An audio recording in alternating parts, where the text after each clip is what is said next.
of the things to be, the pains that are withheld for me, I realize and I can see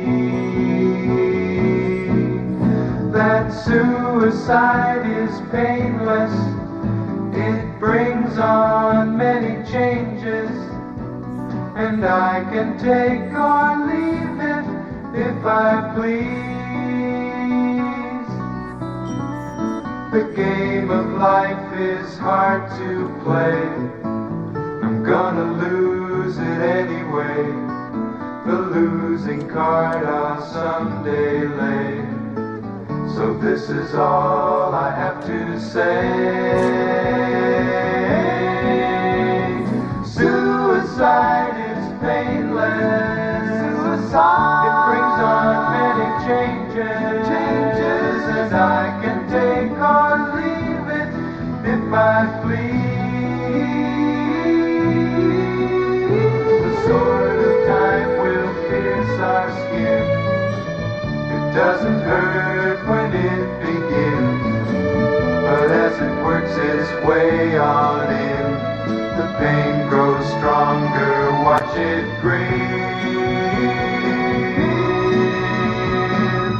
Suicide is painless.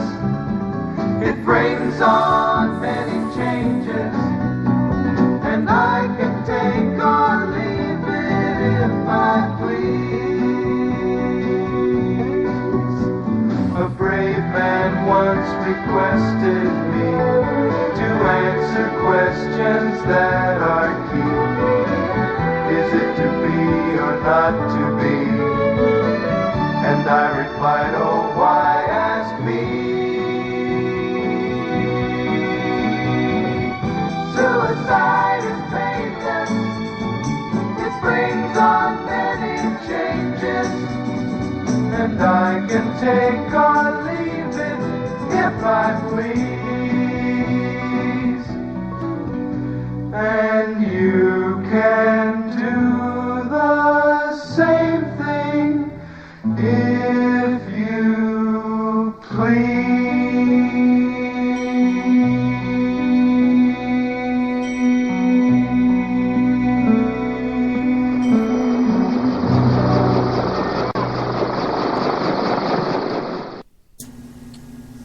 Hello, welcome. Hey, Debbie. Hey, Mr. Midnight Movie. Tonight you're Mr. Armed Forces man, though. Well, yeah, I just thought of that, and I thought it was the 28th, so that was the thing. I was actually wrong. It was the 26th, but we can do perhaps a little thing on it, on Harry Truman's signing the executive order and the evolution, or perhaps the evolutionary process, or the I don't know what else to call it, but the process to integrate the military, because he had signed an executive order, and then it went through a whole process to do that.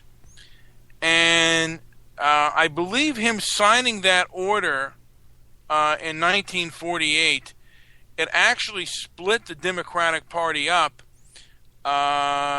into two factions. You had the Dixiecrats, which was Strom Thurmond, who ran, who he was so upset by the integration of the armed forces, he actually was one of the parties that ran against him, and he was also facing Thomas E. Dewey.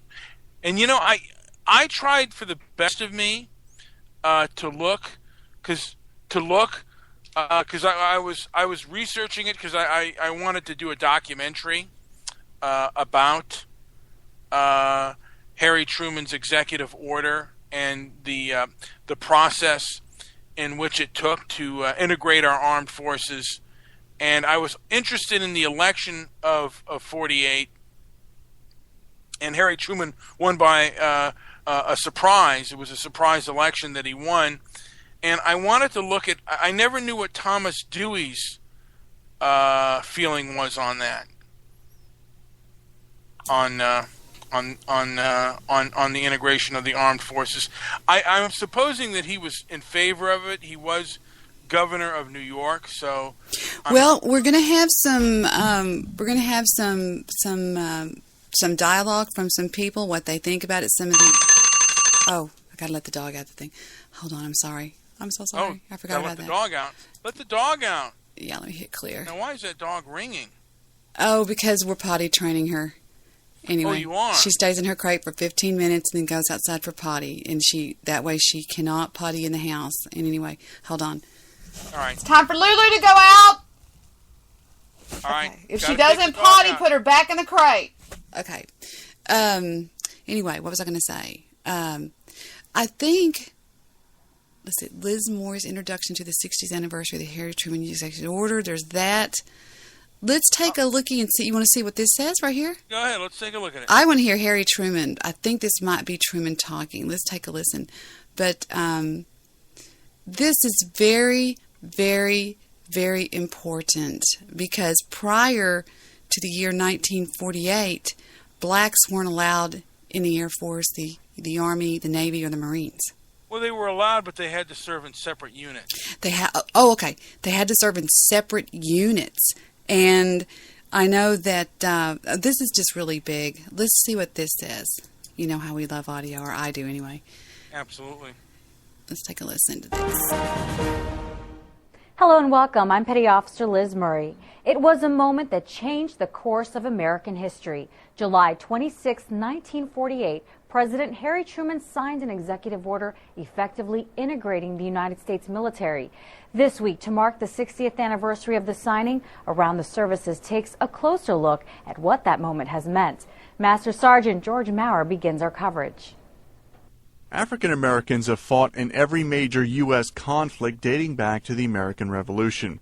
However, despite their contributions, in the early 20th century they remained segregated, living in separate barracks and eating in separate dining halls. But as World War II began, that would soon change. The Army, facing a shortage of ground troops, permitted black soldiers to fight alongside white soldiers for the first time in America's history.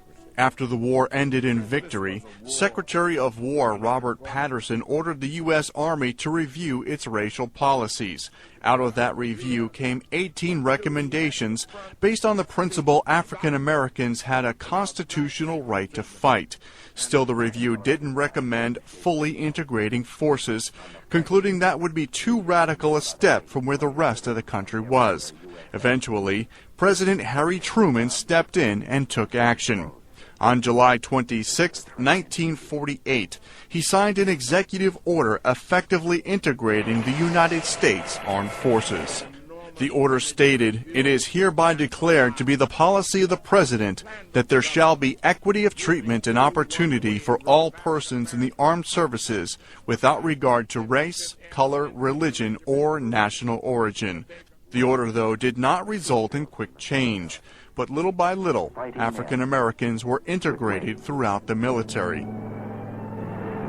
And in October of 1954, the initiative was complete when Secretary of Defense Charles Wilson announced the last racially segregated unit in the armed forces had been abolished. Air Force Master Sergeant George Maurer, Pentagon Channel News. The signing of that executive order established equal treatment and opportunity within the armed forces. Sergeant Dion Moses takes us to Camp Casey, Korea, for a look at diversity, past and present. As integration in the military began to rise in 1950, war broke out on the Korean Peninsula. This conflict resulted in the 2nd Infantry Division leading the way in desegregating our armed forces. The trench scene that you see represents 1952-53 period in the Korean War. It shows the diversity of soldiers that were assigned to the division. You see calling for fire, an African-American soldier. You see a Caucasian soldier. And then in front you see a Katusa, a Korean augmentee to the United States Army. That diversity, that strength remains today in the division. Because of that diversity, because of those different ethnicities, because of that backgrounds, you bring strengths from each one. That's what makes us the great division that we are today. Fast forward 60 years to the heart of the Camp Casey enclave and the hard-working men and women who make it beat. Lieutenant Colonel Meisler, Command Sergeant Major Saeed, Mr. Richardson, Private Salazar, and Miss Kim. Together, they make up the Camp Casey Enclave Garrison. Did you know that my father was in the Korean War, and my father's best friend was an African American? Now, was he a military? Did they fight? I mean, were they in the same unit? Yes, yes. My father was a master sergeant, and that's as high as you can go. Now, he was in the Army when he was in the Korean War, and what happened after that is my father was actually one of the very few, and I can show you the paperwork. He was actually drafted into the Marines, and not drafted like a football player. He was actually, when it came time for the Vietnam, the very beginnings of Vietnam happened. That was when my father went into the Marine Corps, and that's where he was when he got hooked up with my mom, is what I'm saying. And, I mean, he wasn't over there, but he actually was here training troops and stuff because my father was an amazing badass. I mean, you would have been scared to death of him. Victor used to tremble when he just walked by him. And he was here at Camp Pendleton, going, up, 2, 3, Sergeant Bud is a son of a bitch. He was one of those guys. He was an actual drill sergeant? A drill sergeant, okay, because he was so crazy. I mean, he was like, he was so mean and weird and stuff. And then it was a very sad, sad day whenever my father was asked to go overseas. And I wasn't around yet, but he was asked to go overseas and get involved over there in directing some operatives. And that was not until he graduated high school. Excuse me, John. I mean, I've been with John, Heather's friend. Mr. Minute, maybe. He graduated high school in 53. He went straight into the Army? The United States Army after he went to 2.5 years of college at East Texas State University. So he didn't go over there until 55. When was the Korean conflict over? The Korean conflict was over in 53. Okay. That couldn't have been possible then, because on his tombstone, it says his name, and it says USMC Master Sergeant Korea/Vietnam. Well, yeah. Well, we had troops over there. I mean, we still have troops over in Korea today. And by the way, Korea is... Maybe he wasn't actually in the Korean conflict. Maybe he just went to Korea for something, Yeah, no, we had troops over in Korea. That's probably what it was. Yeah. And Korea is one of the most... Wait a minute. Unless he went to East Texas State University after he got out of Korea. I bet that's what he did. Anyway. But the point I'm trying to make is at his funeral, and he went on to be a lifetime military man because he got involved in Texas Instruments in the military division and had the badges way in, and he would wear fatigues with shiny boots. But anyway, the point I'm trying to make is at his funeral, his memorial service, a man saluted his coffin and stuff, and he was like really dressed up, really cool and everything, and he came over and he introduced himself to me, and he said, I fought with your father overseas, and he said he was one of the greatest men and all this kind of stuff, and he was a black man, a very beautiful, big, handsome, distinguished kind of a black man. And I was like, cool. I mean, it was wild to meet him. So anyway, and he was telling the stories like how he was like his best friend and all this kind of stuff. But they just separated. But he saw in one of the military things that his death had happened, and he said that he had started watching, because I said, how did you hear? Because he had flown in from Houston, Texas, and he said that he had read it in the whatever, he read the obituaries. But anyway, I'm getting totally off topic, but I guess the point I'm trying to make, and my brother told me one time that a lot of police agencies around the United States have African American police captains. They make excellent armed forces men. When they go up in ranks, they make excellent ones. They're very intimidating, is what I'm saying. So anyway, there you go. Well, that certainly is a possibility. I know that in the Army, the majority of, if not all of the drill sergeants in the late 60s and even into the 70s were black, and probably even into the 80s and the 90s. Both the Marine Corps and the Army, but the Army had a higher percentage of black drill sergeants. Now, I'm looking at the thing right behind that. Is that Harry Truman right there? It's the second one. Yeah. Okay, that one right there. The one right there. Oh, not that one. It is my. Oh yeah. Yeah, that's it. That was it. Hold on. We'll get it together. We'll do. This is going to be cool here. It is my deep conviction that we have reached a turning point in the long history of our country's efforts to guarantee freedom and equality to all our citizens.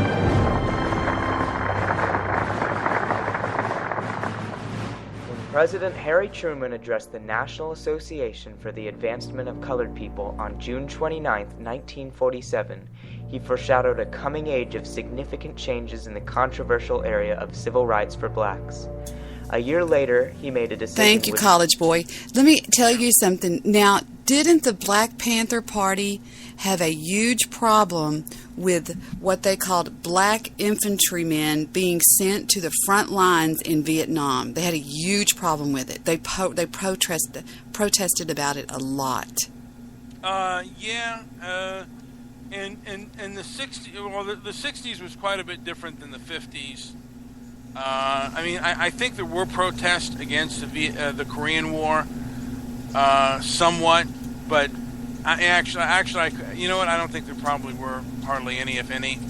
But the Vietnam, and that was actually the first time I think that our country really. I think since the Civil War, that the country really protested foreign involvement, and refusal to serve. It was a unique time in our country. But I think we're jumping the gun just a little bit, Deb, because I'm jumping the gun, not you. I know. But they did. But getting back to the Korean War, and then we'll perhaps hop on in to the Vietnam War. As a lot of people have said, the Army wasn't fully integrated until 1954, and there were still in the Korean War segregated units, although not as many. And I can't even. Thurgood Marshall, former Chief Justice Thurgood Marshall, he was a civil rights attorney at the time for the NAACP, was actually in Japan helping try and fight with the administration to integrate the troops in Korea. And it was only it was more done for efficiency than it was done for social justice, because in the beginning of the Korean War, the United States had been taken by surprise by the North Koreans, and what was decided was 2 blacks would be integrated into every unit of the armed forces. For the most part, that's how it was being done, and there were actually sometimes a few whites in all black units as well. Okay, now why would the African Americans at that time in 1948? Why? Because it says that on April 26, 1948, 16 African American leaders tell the Secretary of Defense, James V. Forrestal, that African Americans will react strongly unless the armed forces ends segregation. Why was it so important to African Americans that it's ended? Why did they not want to be split up? Well, you know, when you are singled out as a person, you're saying you're not good enough to be around me. You're not good enough to be in my foxhole. So, you know, basically it was a singling out. It was just basically saying, they felt, they weren't being full citizens. You know, they're drafted into something. I mean, the draft itself is forced upon young men, and then on top of that, they have to be in segregated units. I don't know if that made any sense. No, it made perfect sense. Did you know that on June 26 of 1948, A. Philip Randolph announced the formation of the League for Nonviolent Civil Disobedience Against Military Segregation? Randolph informed President Truman on June 29th of that year that unless the president issued an executive order ending segregation in the armed forces, that African American youth would resist the draft. That's a big deal. That's a big deal. You know what? And you know what? Was he forced into doing this? You know what? I think in a lot of ways he was, but I wonder why President Roosevelt during World War II didn't end segregation in the armed forces by executive order. I don't know. I was going to see up here the very first thing. It says, in 1945, Secretary of War Robert P. Patterson appointed a board of 3 general officers to investigate the Army's policy with respect to African Americans and to prepare a new policy that would provide for the efficient use of African Americans in the Army. This board was called the GLIM Board after its chairman, and I forgot to start my blog talk show.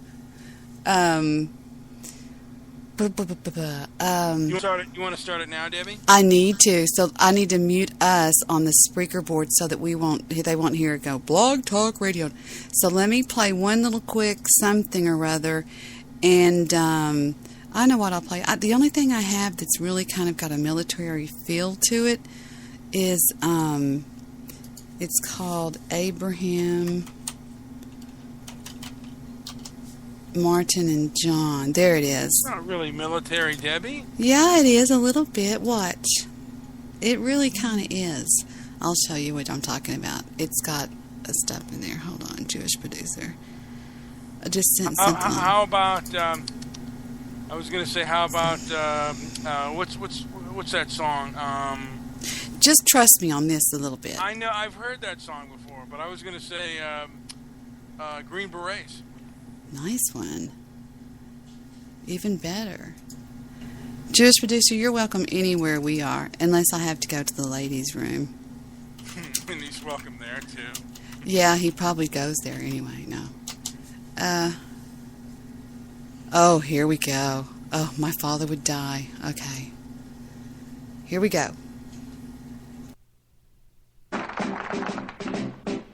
Fighting soldiers from the sky,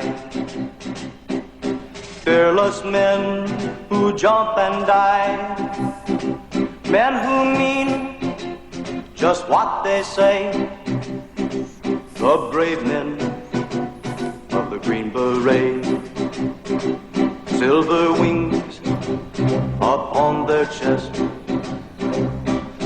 These are men, America's best. 100 men will test today. Welcome to Blog Talk Radio. Please enter your host code when finished. Trained to live off nature's land. Now, press 1. Since it appears you're calling back into a live show, we are reconnecting you now. Men who fight. Your show will go live in 5 seconds. 4, 3, 2, 1. Silver wings upon their chests. These are men, America's haven't met will Just today, but only 3 make the Green Beret. Up to, up to, up to, up. Her Green Beret has met his fate. He has died for those oppressed. 917, you're on the air. What silver wings on my son's chest. Stand by, please. We're listening to the Green Beret. Da, da, da, da. Thank you, Heather. Do, do, do, do. Have him win the Green Beret. Hey. Thank you, Barry Sadler, United States Army, United States Marine Corps. Welcome, Jewish producer, and welcome, area code 917. Hi, everybody. Is anybody there? Yes, Debbie, I'm here. Hello, Mr. Midnight Movie. Area code 917, you're on the air. Okay, 917, you're not on the air. Welcome, Jewish producer. I know I put Jewish producer on the call. Well, he is on the call. He may not be talking, though. Maybe he's just listening. We're on Blog Talk Radio, and we are on Spreaker.com, and we are a little bit of everywhere. So somebody needs to say something to us. Oh, you are talking? We don't hear you, dear. We don't hear nothing. I don't hear you at all. No, we don't hear nothing, Mr. Jewish producer. Yes. Debbie showed me a picture of the man she's having an affair with, by the way. Oh, I did not. Hush. There we go. So we're talking about Harry Truman's 1948 executive order that integrated the military and the process that followed. And from what I can see, it looks like there was he had a lot of threats. They threatened dodging the draft, all the African Americans. They threatened lots of horrible stuff. They said, integrate these armed forces and integrate them now, or we're going to do a lot of bad stuff. Yeah, they did. And he did get a lot of Thank you, David. Pressure. And he was, I don't know if he did it because, he was facing an election from Thomas Dewey.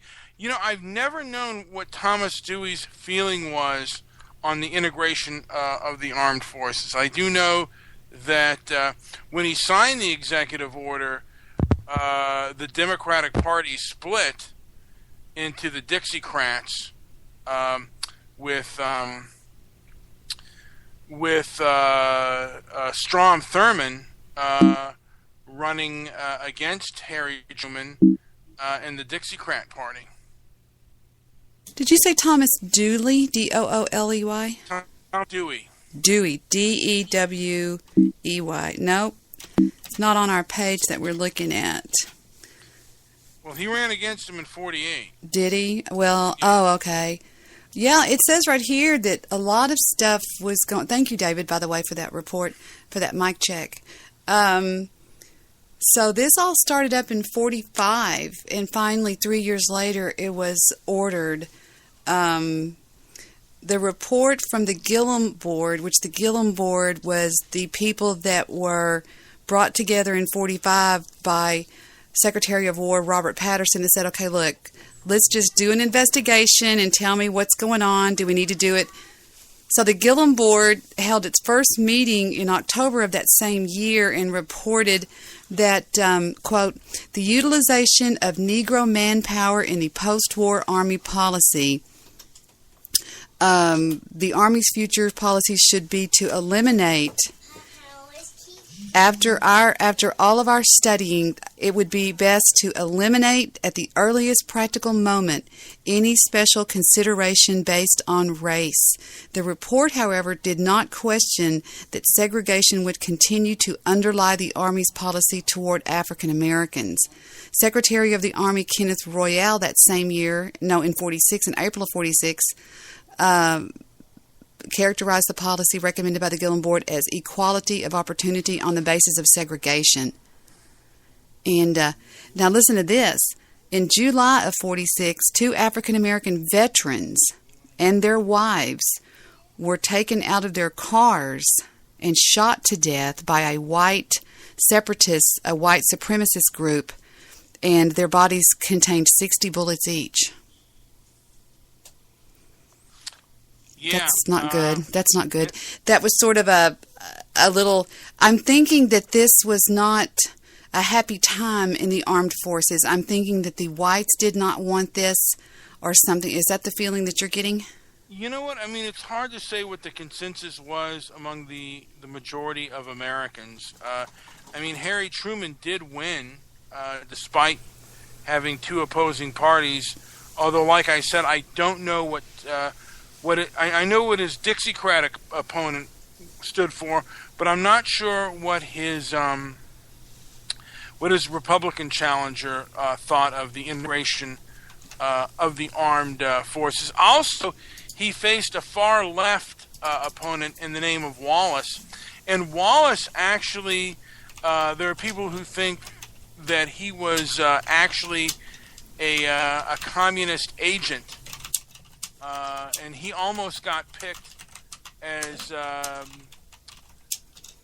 Roosevelt's vice president, or I don't know if he was still on Roosevelt's vice presidential ticket, and he was facing, so he was facing it. Harry Truman was facing it from many sides of the electorate, and I he got the black vote because of his. I mean, I think he got overwhelming black support because of his signing of the executive order.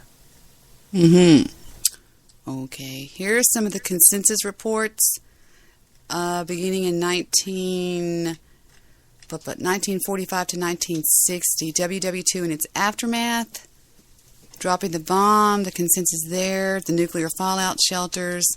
I'm trying to see if there's something on here about the executive order. Did you know that Leave It to Beaver was the perfect American family? I'm a big fan of the show Leave It to Beaver.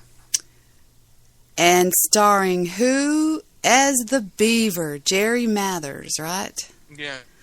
47. Okay, we're up to 47 here. Truman Library. Okay, here we go. There's Harry Truman. All right. White House overview of the Truman presidency with a number of links. Here we go. We're already up to 53. Well, I don't. 53 was at the end of the Korean War. Yeah. Let's see right here. I'm just taking a look. Just 51. Truman Library on the Korean War. Chronology of report. I don't know. I really don't see it. You know, and you know how many polls they did on things like that today, and that's the one thing about today that they, polls are far more accurate today than any time in our history. This last presidential poll had it pretty much the way it went down. I mean, the polls were very accurate. So I did not know that Eleanor Roosevelt was a huge human rights activist. Oh yeah. She was okay. I see what that means. Look at this! Is the coolest thing in the whole world. A PBS website on baseball star DiMaggio profile of the $64,000 question, and it's, was it kind of questionable? Didn't they cheat on that thing? Yes. No. So that movie was real? That movie was true? Yeah, I mean, I don't know how much was dramatized, but yes, that film was... No, I didn't know that. The dismissal of General Douglas MacArthur in the Korean War, they fired him? Oh, yes. Get out of town. Are you kidding me? Yeah, I mean, because he wanted to be more aggressive with China, because in Korea we fought not only the North Koreans, but we also fought the Chinese. And in the air, we primarily fought the Russians. I mean, there were Russian MiGs in the air, because the Chinese were not good pilots, and because of their diet. So most of the pilots of the jet aircraft were. Oh, look what I found! Da da da da da da da da da da da. Okay, I hit the jackpot. President Truman's 1948 executive order on civil rights established. Okay, let's see what we got here. Da da da da da. Boink. Yeah, I'll see what this is. It's a linky dink. Oh, I don't think so. Hello, good morning. It's not going to go. What's wrong with your computer, lady? It's Firefox. I'm going to put it over in. Fuck Firefox. Firefox is not a good thing to do. Firefox sucks ass. Truly, it does. It's never done. Now, watch, it'll work over here, usually in Safari. Oh, I forgot about the dog link, but we'll do that later. 1, 2, 3. See, this is how I get all this stuff done on my shows. I don't do any preparation. I just do it live on the deal here. Now, you should do a show called My Dog Has to Pee. And just let that bell ring every 15 minutes. Yeah, that's it. That's all you should do. My dog has to pee. How to train your dog, right? My dog has to shit. Oh, piss. Hold on. That just must be a bad link. Let's try the other one. We got something. All right. The executive order. Oh, go away. Kera. The executive... Debbie? I'm sorry. The executive order... equal opportunity, non-discrimination. Okay, hold on. I must be cray-cray here. It said it was linked to the other one. Here's one. Okay. Are we looking now? Now, are we looking at what the consensus of the American public was on that? I have a feeling that's not, from what I've just read so far, and I just started learning about this, a half an hour ago, and it was because I ended up doing some stuff today. Is it 9981? Is that the order? Yes, that is correct. 9981. It's not showing up on the page. That's an interesting thing. I'll look that up over here. Okay. Well, yeah, and you know what? Because I studied this thing. Me and another friend studied this thing for about 3 months, and I could not get any consensus on the what the American public felt about it. But the American troops didn't seem to have much problem. I mean, there were a few incidences of racial tension, but for the most part, people pretty much got along, and particularly with a military structure, you're doing as you're told. So for the most part, along pretty cohesively. I have some stuff here. It says, African-American activist and leader Philip Randolph told Truman that if he did not end segregation in the armed forces, that African-Americans would start refusing to serve in the armed forces. Desirous of African-American political support and wanting to bolster United States' reputation abroad, Truman desegregated the military. Yeah, and wow, did you hear that? Yeah, and Debbie, at that time, the Cold War was actually just starting up, and one of the things of Marxism, they were exploiting our treatment of African Americans, primarily our treatment of African Americans.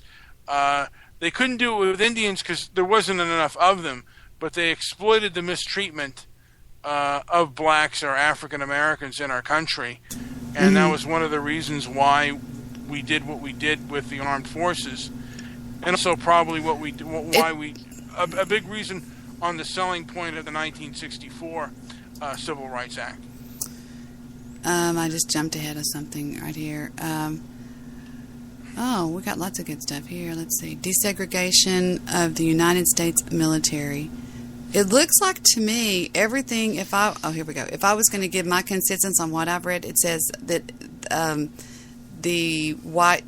some whites didn't want it, but let's take a look and see what the facts are.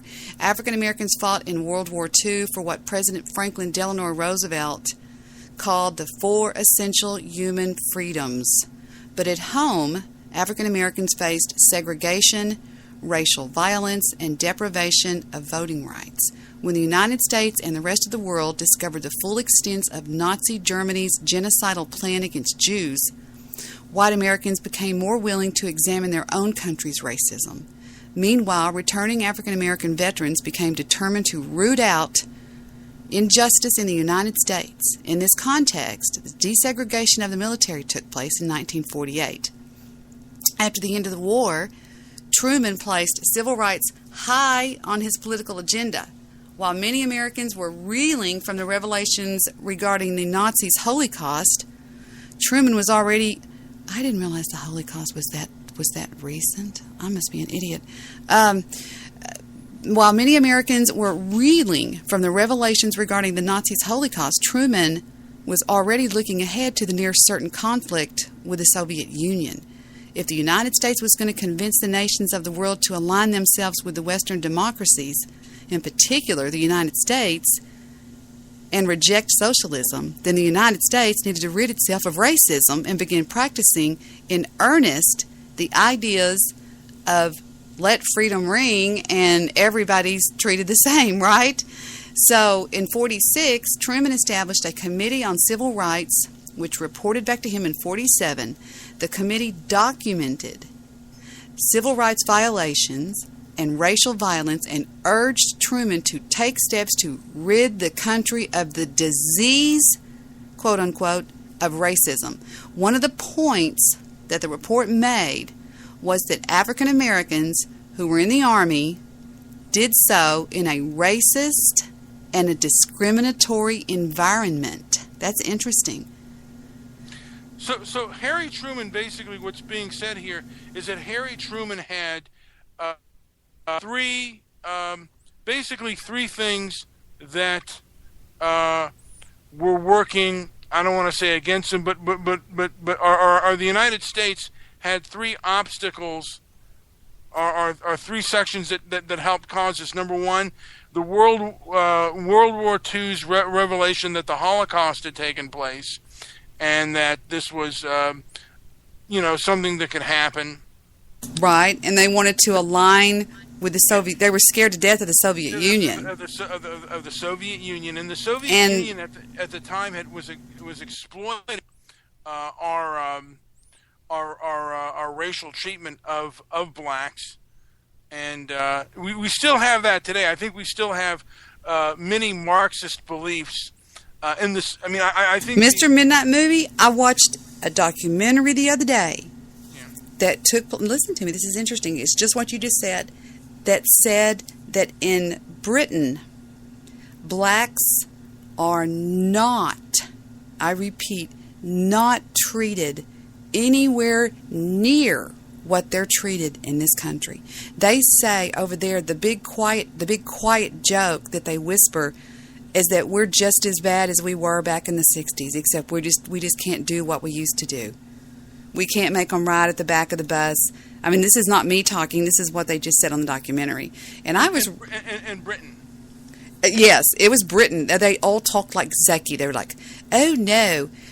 And now there was this one gentleman that stood up, and he was an African-American, and he said, we do have some of it, but it's very quiet. It's very, very quiet. Because he said, for example, I'll never go and pick up my daughter at school because she's half black and half, I guess, white. I had to say black and white, but that's what he said. And he said, because I don't want, because they think of her as white, and she's the only mulatto in the school, and if they find out that her father's black, they'll treat her a different way. Isn't that amazing? So he's never, ever, ever been to his daughter's school in 6 years. You know what? I don't know how true that is, but I think that white guilt is all over the Western world, from what I'm looking at and stuff. And but don't you think that's interesting that over there they do everything. Well, Debbie, over there, the Muslims are over there trying to make Sharia law part of Britain, and. What were they saying about? They've taken over Sweden, but I don't think they'll ever get Britain. They're under the Queen's law. That'll never happen.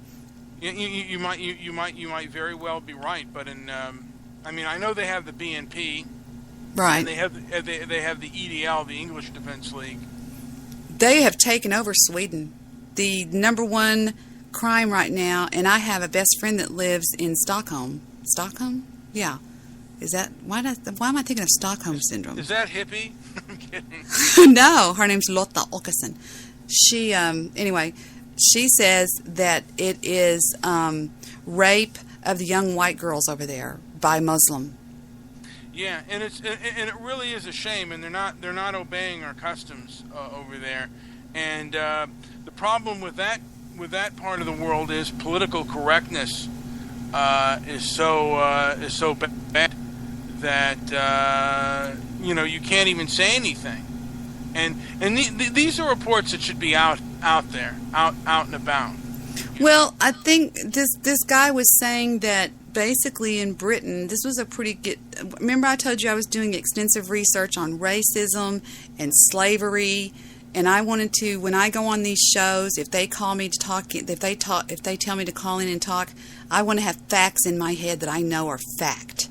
And one of them was that over in Britain, just throughout Britain, the whites don't treat the blacks as bad over there. But and I'm going to say this, and it's probably going to piss a lot of black people off, but I'm not so sure that the blacks act like they do over there. They seemed more, well, yeah. Well, let me just say this, Debbie. You've heard that Carbon Radio. Poverty Supreme is over in Britain, and to me, it's a damn shame that somebody whose parents immigrated there, and the majority there are European, and he's calling them devils. The people who are... I told you, though, what I learned that took place back in the days of slavery, it was horrendous, Mr. Midnight Movie. It's you think and I think that we know what went on. We don't know, because when I saw some documentaries and read in those 2 books that I bought, I was in some of the I was flabbergasted. I could not believe that those people were treated that way, Mr. Midnight Movie. They were treated like animals, worse than animals. Yeah, look, but Debbie, did you ever look at the Muslim slave trade, or what happened, in the Middle East? Well, no, because I'm not Muslim. All I care about is, not all I care about, but all I'm concerned with is the reason why I want to find out, because I don't want my children to go through this in their lifetimes. I'm trying to learn as much about this as I can, because I feel that I was a victim of racism. And if I would have been in this close proximity, I'm not sure if Jay Love would have tried to kill me. He said that, you know what I mean? It really bothered me. And then that other guy that called into my show that time and said, I'm going to kill your daughter. I'm going to, And I thought, why do these black men hate me so much? And so the only thing I knew to do was just to do my research and find out what the hell went on back then, because... Thank you, Gunner. And, I know we're getting a little bit off topic, but sort of we are, but sort of we're not. It's all the same, but I don't know. Maybe I'm talking too much. I'm going to go on mute. Look, doesn't anger... for some people, anger is addictive, and some people will find injustice with anything. And, Debbie, justice is only... a society is only as just for its time. What does that mean? You said that the other day. Well, life is lived now. It's not... there's one thing to remember the past. It's another thing to live in it and act as though these things happened yesterday. Well, they do. And we have to realize that they do, Mr. Midnight Movie, and we can't change them. And if the people on the internet are any indication of what's going... Stop sneezing, little. Stop it. This dachshund has got this habit of sneezing. Hush. There's nothing wrong. There's, what I was going to say was, if that's any indication of what's going on out there in the world, because Heather's thinking about switching over to a public college. And if they're that angry, I want to find out what's going on. So, well, here's the thing, Debbie. I think, and we talked about this before with the executive order. I mean, Harry Truman. I think this is. I think the civil rights movement today has a lot of Marxist theory in it. One of them is that black people can't be racist, and basically, like I've said before, it puts. Basically, what that means is white people are in the ruling class, and blacks and other minorities are in the oppressed class. So we're treated as oppressors, and so whatever they do to us, they are responding to their oppression. That's the belief. Well, here's what Mr. Solution said. And Mr. Solution, call back in and quit being mad. You're part of this panel. Your chair is sitting over here. You left your coat on the back of your chair. Mr. Midnight Movie's already gone through the pockets 3 times. Come back on the panel and sit. There's no money, you cheapskate. Sit down in your chair, your second chair. I've got the first chair. You've got the second chair. Or I'm going to have to move Jewish producer up to your chair. Get your butt back on this panel. Anyway. Yeah. Well, he's not going to call in, by the way. Why? Because he's a chicken. No, he's not. Okay. But no, here's what I was going to say. Mr. Solution said, how can the majority, whatever, be the oppressor? How can the oppressor be the whatever? Okay, he's saying, I'm not, no. How could we ever not be the oppressor when we are the whites that are, whatever? Okay, because we're the majority, and we're the ones in charge. There you go. That's Marxist. That is Marxist theory, by the way. We're the ones in charge, so it is always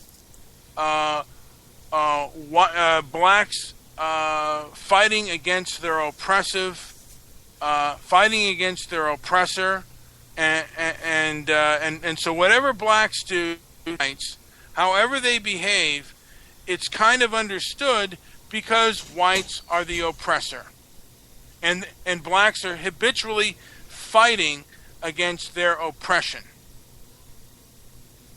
and that's what blacks carry with them. Many blacks carry with them. Okay, let me ask you something. When I was at the Home Depot store a little while ago, I was standing in line next to an African-American woman that was, I don't know, she looked like she was, whatever, in her 40s or something.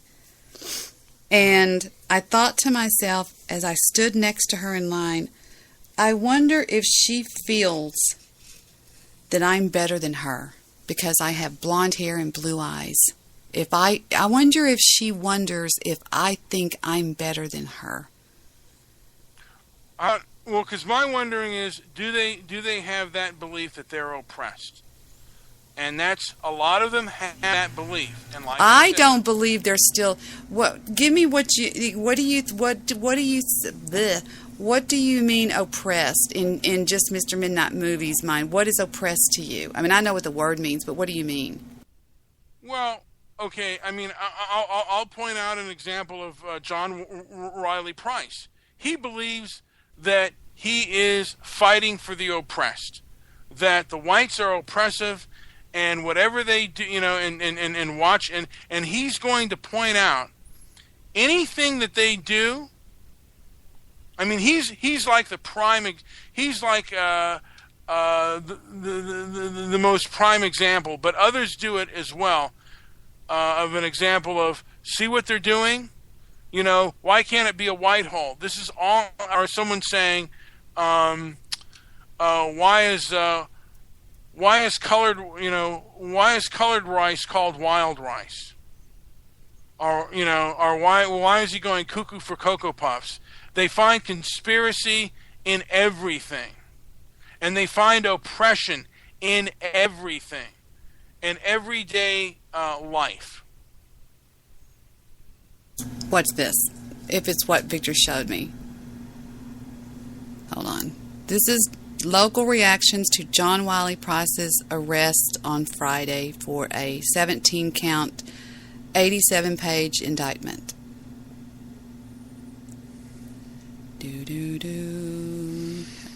This isn't the one I watched, but where it said video. Oh, maybe it's down here. Let's take a look at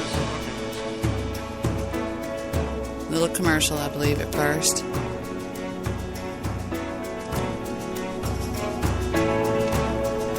Come to Long Cove Creek, just right outside of Dallas-Fort Worth. Here we go. Related to this case, has he been shaking down the community? There have been allegations of him having shakedowns, but I don't think that that's what they're going to convict him of. I think it's going to be income tax evasions. That's a clear-cut, very easy thing. Doesn't bring in a lot of people. Doesn't bring in a lot of other people. That's what I'm concerned about. And why have you been critical? Well, I think it's very been public. My position is that he talks black and sleeps white. I mean, he goes to bed with people, takes money under the table, and his constituents are still in the same condition that they are when he got elected. And that is what? Oh, y'all look so nervous. Let me try to get myself together here. You're asking why am I here? Why am I critical? Because okay, so you're a critic. Why are you here today to see him this is a historical moment. I just wanted to be part of the mix. I wanted to see justice as it plays out. There are a lot of victims in this community that have been waiting a long time. I'm not here to gloat. I just want to see justice done. There's a lot of people in this city that don't like John Wiley Price, people. Alleged. And this is a black woman. What are some of your thoughts, your reaction to the arrest, and then what's going on? This is another black woman. My thoughts for the arrest is the fact that it took from June 2011 all the way up to today. It appears to me it's a high-level profiling issue. It's another way to say to everybody, if we can bring John Wiley Price down with some of the accusations or allegations that's being made, we can bring every other person down. He's been vocal, and the bottom line is the three people that were working together, the FBI, the other people that were working together. I'm trying to find my notes because this morning in the actual IRS media, I took notes. And the United States Attorney's Office. The bottom line is if they can bring him down with these allegations, then he'll bring everybody else down. But the one thing I want everybody to know, these are allegations. They've not been proven, and the law says that you are innocent until proven guilty. So you believe that he's being targeted, and I'm guessing you think it's unfair. It is very unfair. Absolutely unfair. Let's just go back and look at the documentary that talked about the fact that there are plenty of people in big cities that have been targeted and they've been brought down. Some were innocent and some were guilty. And I just want people to know that he is innocent until proven guilty. And the actual, what was his name? Rodriguez made a comment this morning that was very long. She obviously has not read the information that was... She's a Marxist bitch. Let me tell you something, Mr. Midnight Movie. He shuffled back $2 million, shuffled around $2 million. He would go to these little, I can prove this, he would go to these little towns around Dallas like, Podunkville, and he would go to the First National Bank, and he would get a loan for $150,000, and he would put up collateral, a piece of land in Dallas on Good Brady Road, that he owned, that he got through illegal means, and then by the time they signed that document, he would take that $150,000 and run over it. I mean, it was unbelievable what he was doing. And it's online. It's a 67-page. It's where the investigators sit down and say, "Here's what we found," and then every year. 202, 203, 204, 205, 206, 207, 208. He filed income tax returns, Mr. Midnight Movie, where he would say, "I got paid $47,000 from the government of Dallas County for being a commissioner, and that's what I made." And was living, and still is, in a $375,000 home and drove cars that were more than I've ever made in my lifetime. He would drive Lamborghinis. He had Rolex watches. He had he had hundreds of thousands of dollars of cash, but he only made $47,000. Yeah, Debbie, this man, I mean, and he was elected time and time again.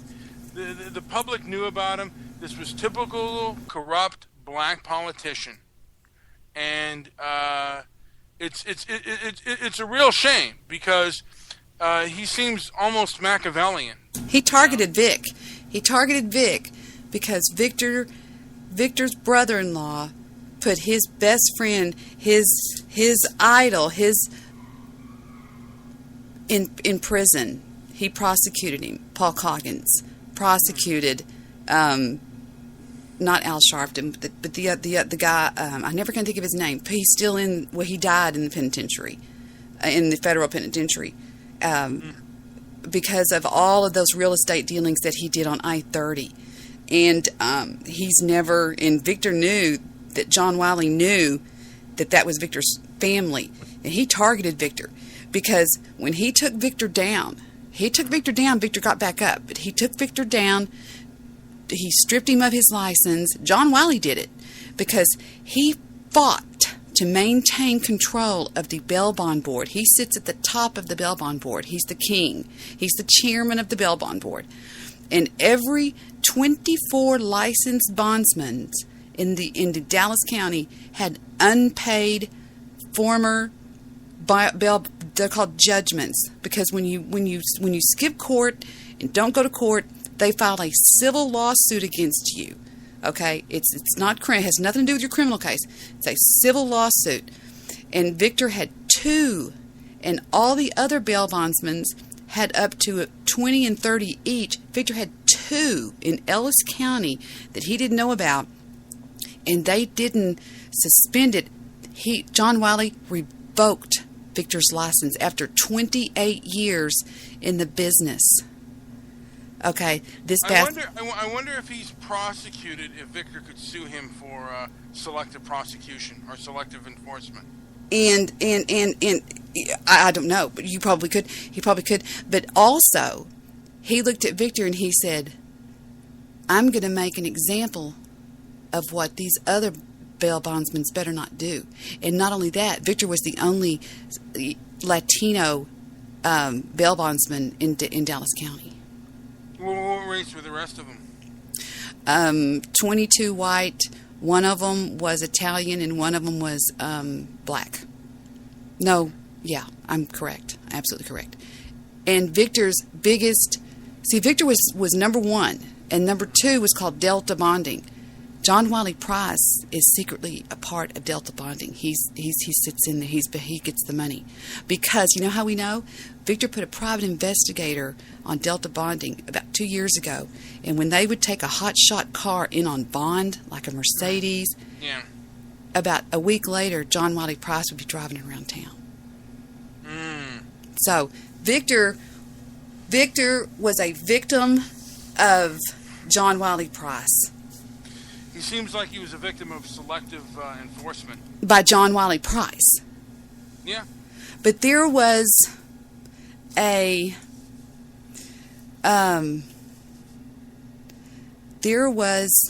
leader that said that, I think it's that John Wiley Price was, I think it was on YouTube. If this isn't in, I'll cut it off. But breaking down the John Wiley Price indictment. It's pretty wild. But there was some black people that were saying it's selective. It's race. It's based on racism and all this kind of stuff, and it's not. Yeah. It's not, and I'm not saying that because I'm racist. It's just not. And they say he is going to go to prison, but I got off topic. I'm sorry. Yeah. Well, I mean, like I said. This is part of the corruption of the civil rights movement. Basically, like I said, they're always fighting oppression, no matter what they do. It's considered racist, even if they're wrong. They always excuse their bad behavior, and it really does show a lack of moral character. blacks to vote for somebody like John Wiley Price because he gets 90% of the black vote. And those blacks who vote for him, in my opinion, have very low moral character. Yep, you are right. They released a video. They released a picture of him that is so intimidating. It's so bad. It's when he was in, right here, he went into the chambers without his hair. He wears it in cornrows all the time, and he always has his bow tie on because he's Nation of Islam. And he had it down that day. That his shirt off and his bikini Speedos, or is that Mr. Solution? Mr. Solution. I didn't check my board and see if he's going to call in. I'm calling, or if he doesn't call in. Oh yeah, here's his home. Do you know what this sumbitch is valued at right there? You know where that sits at? What? Look at his car he drives. John Wiley Price, our man downtown. It's got a big picture of him. And every year for his birthday, he has a celebration. It's called Kwanzaa Fest. Look at what they put on that guy. That's a commissioner. But if Mr. Solution doesn't call in, I am going... Is anyone on your Blog Talk board, Debbie? I need to check my Blog Talk board. See, I'm horrible. I never do that. Here we go. 917 is on the air. Let me see. 917, did you ever decide to talk or not? You're on the air, 917. 917 must have changed their mind because their hand is up. See that little thing right there? That means their hand's up. Yeah. Well, why don't they put their hand up and down? If they 917, what area code is I don't know, but it certainly sounds familiar to me. Jewish producer is not on the call anymore. That's fine. Let's see. Mr. Solution, I know you're out there, and I know you're listening, and if you don't call in, I'm gonna like sing karaoke music or something until you agree to call in and stop being a runaway. Yeah, stop being a runaway bitch boy. I remember you said that to Steve. A runaway bitch boy. That was perfect. So getting back to the executive order, so. We have, like I said, we have Thurgood Marshall is in Japan, and we integrate the military, and then in 54 the military is fully integrated, and this is actually before Brown versus the Board of Education, and it's before, of course, before the 1964. Civil Rights Act, because 10 years later, Lyndon Johnson would be signing the 1964 Civil Rights Act. I think it's interesting to rephrase what I read a minute ago. Listen to this, guys. It says, after the end of the war, the big war, WW2, President Harry Truman placed civil rights very high on his political agenda. While many Americans were reeling from the revelations regarding the Nazis' Holocaust, Truman was looking ahead to the near certain conflict with the Soviet Union. If the United States was going to convince the nations of the world to align themselves with Western democracies, in particular the United States, and reject socialism, then we needed to rid ourselves of racism and begin practicing in earnest the ideas of life, liberty, and the pursuit of happiness for everybody. So it says in 46, then Truman established this little committee, which reported back to him in 47, which urged Truman to take steps to rid the country of the disease of racism, one of the points being that African Americans, one of the bad points was that the African Americans that had served in the military said that they did so in a very racist and discriminatory environment. And so then you talked about then Philip Randolph, an activist leader, a black African, told Truman that if he did not end segregation in the armed forces, that African Americans would start refusing the draft. So Truman, being very desirous of the black vote, he signed it. Yeah, he signed it. And also, like I said, he had the Holocaust that just happened, so Americans were basically establishing themselves about like how racism was working and how mistreatment of minorities didn't make us look good. And as a matter of fact, because America before the Second World War was 40% anti-Semitic, and it lessened a lot, particularly after the Holocaust. And they didn't make a movie about, it wasn't a movie about the Holocaust, but it was a movie about anti-Semitism. They made a film called Gentleman's Agreement with Gregory Peck, that he was a journalist, and basically he gave up a Jewish, like I think his name was Green, but he put a Jewish last name just to see his treatment amongst everybody. A film I didn't much care for, but it was really kind of groundbreaking for its time, and it dealt with the anti-Semitism in America, because basically Gentleman's Agreement was kind of a thing that Jews and Gentiles kind of remained kind of separate. It was kind of an unwritten rule. It wasn't the racism that blacks had, but it was an unwritten rule that Jews had one place and white Gentiles had another. You're really quite smart. Whenever you really start talking, you just retained a lot of this from, I guess, going to school and just school and movies. I've always been a big movie fan, and certain actors. Gregory Peck I was always kind of a fan of his, and looking up those pictures.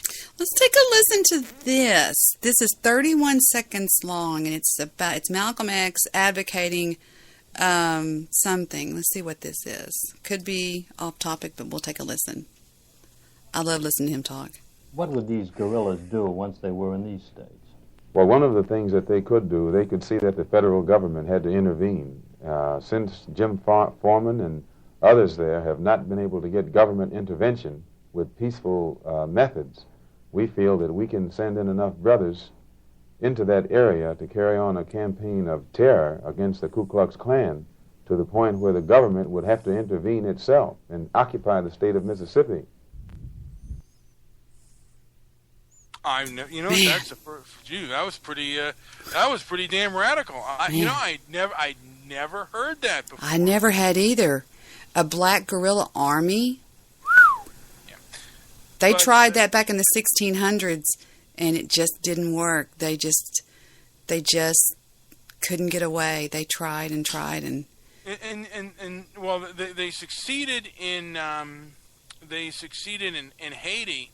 And actually, Liberia. They were outnumbered. But over here, they weren't outnumbered. That's true. But Liberia was started because whites were afraid that blacks would start to outnumber, and they started the country of Liberia. Did you know that I just recently found out? You're going to laugh. That the Underground Railroad was actually an underground railroad. It was actually a railroad underground. What did you think it was? Oh, I thought it was just a nickname for the railroad that nobody knew where it was, or the hidden railroad, or the one that was sneaky. It was actually an underground railroad. I didn't know that. And did you know that the blacks in the cotton fields, when they would sing, "Wade in the water, wade in the water, children," that meant don't go by the river to get to the Underground Railroad, go the other way. Or it might have meant the river was high. No. It meant that they were watching. They were watching the river go like Interstate 20, take the high road. Because when we used to go to Florida, 10 was the low road by the water, by the ocean, by the Gulf of Mexico, and 20 was the high road all through, and you go straight through Louisiana, Alabama, Mississippi, and then Georgia, and then into Florida. And if you go the low down, you go down to Houston, and you go straight across 10, you go through blah, blah, blah, blah, blah, blah, like that. And when they would sing to the people that were running away, wade in the water, that meant to go this way, because the people that worked the fields could watch what was known as Interstate 20, Interstate 8, the ones that run east and west, okay? Yeah. And they could actually watch where the sheriffs and the what have you were going to see to find the runaways, and they would report back to them by singing. Isn't that wild? And that's innovative. That's cool. Yeah, and with the integration of the military, so 54, the military was completely integrated, and I keep taking Mr. Midnight Movie off topic. One of the things that I think helped the passage of the 1964 Civil Rights Act was so many of the military bases were in the South. My father was actually stationed, he told me a story of being stationed in Greenville, Mississippi, in the Air Force, and they had a black in their unit, and he was refused. I think they were waiting for a train, and he was the only one that was couldn't go into the place and get a thing to eat. And the rest of the unit, in unison, said, like as they were waiting and watching him sit there, they said, "You know what? We can't do this. We're not going to eat in this establishment." And I think that bunking and being with blacks at that time, and the treatment that they received in the military, because the military had strict guidelines of conduct and codes of conduct, and the outside world did not. And I think that had a big influence on a lot of Americans. And then, like I said, we had the 1964 Civil Rights Act passed, and that came in the time of Vietnam, which was a very unpopular war. And at the time, you could get a college deferment from being drafted, and so it was usually the poor and the poor and disadvantaged, and a larger proportion of them were black, were serving in the military. It's audio time when you're ready. I have some good audio. America. It's 3 minutes and 10 seconds long, of which time you can get you some water. How is your blood sugar today? Better? Or? Yes. Oh, thank God. We were so worried the other night. Mr. Solution, you need to call in and check on him, okay? Remember, he could die, okay? His blood sugar, if you don't call in, it's going to shoot up to like 3,000. You're going to stress him out. So here comes America, the story of blacks in the military, and that looks like a Civil War outfit. Let's see what happens here. I'm going to go to the restroom then. Thank you. Yes, I'm going to go get some more ice. We'll be right back in 3 minutes and 10 seconds. Mr. Solution, call in.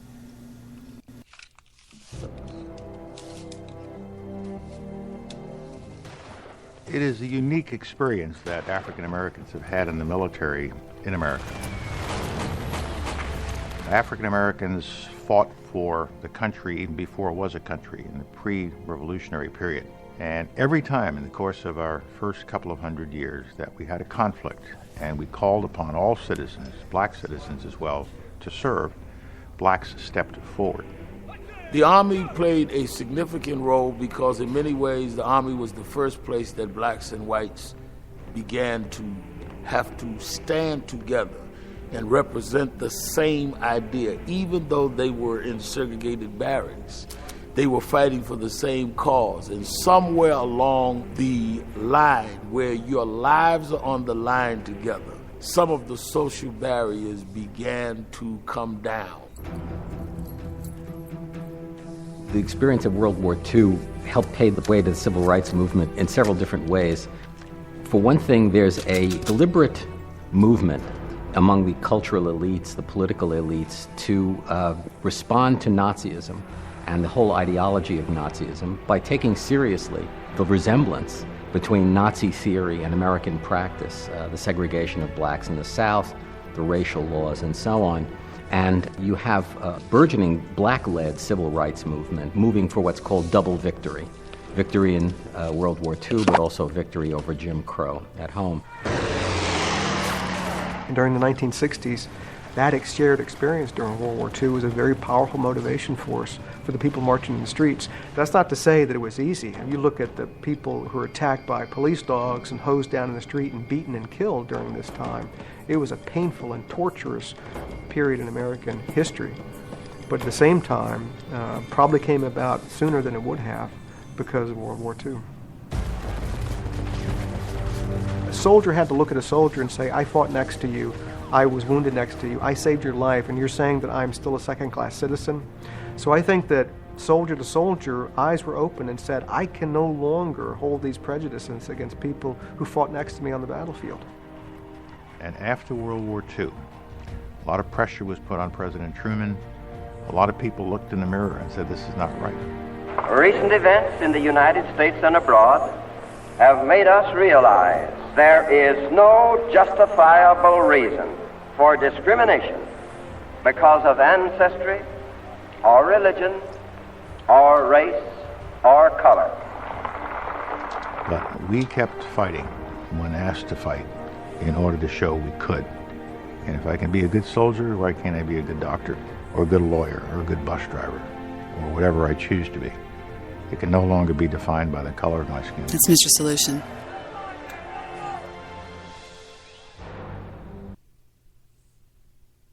Oh, that was so good. That was so interesting. Excuse that rowdy dachshund. I'm sorry. Heather. That dog. Gotta go.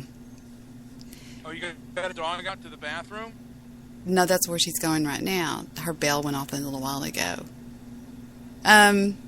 Yeah, a dachshund and a can of cream of mushroom soup in a crock pot is good eating after about 4 hours is what I think. No, I like her dachshunds. I like Gunner. I like big Labradors and stuff like that. Now, how do you handle when a dog's ready to be put to sleep? How do you handle it? Victor handles it. I don't. I can't do that. I couldn't even tell Boomer goodbye.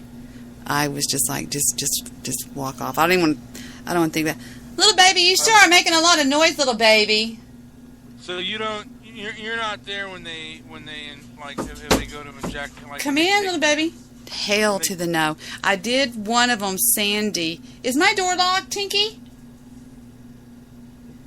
Sandy, my dog, I had a... Hold on just 1 second, Mr. Midnight Movie. My dog, when I got married, Victor bought me a little Shetland sheepdog, and I named her Sandy. And after we were married for 15 years, I looked out, and Sandy was asleep in the middle of the yard in a driving rainstorm, so I knew she was flipping her lid. And so I took her to the doctor, and the doctor said she was just... Hold on. Boo-boo, get back. Wet in the water. Hey, Tinky. Tinky. Oh, is that you playing with that little weenie? Tinky. What? Go.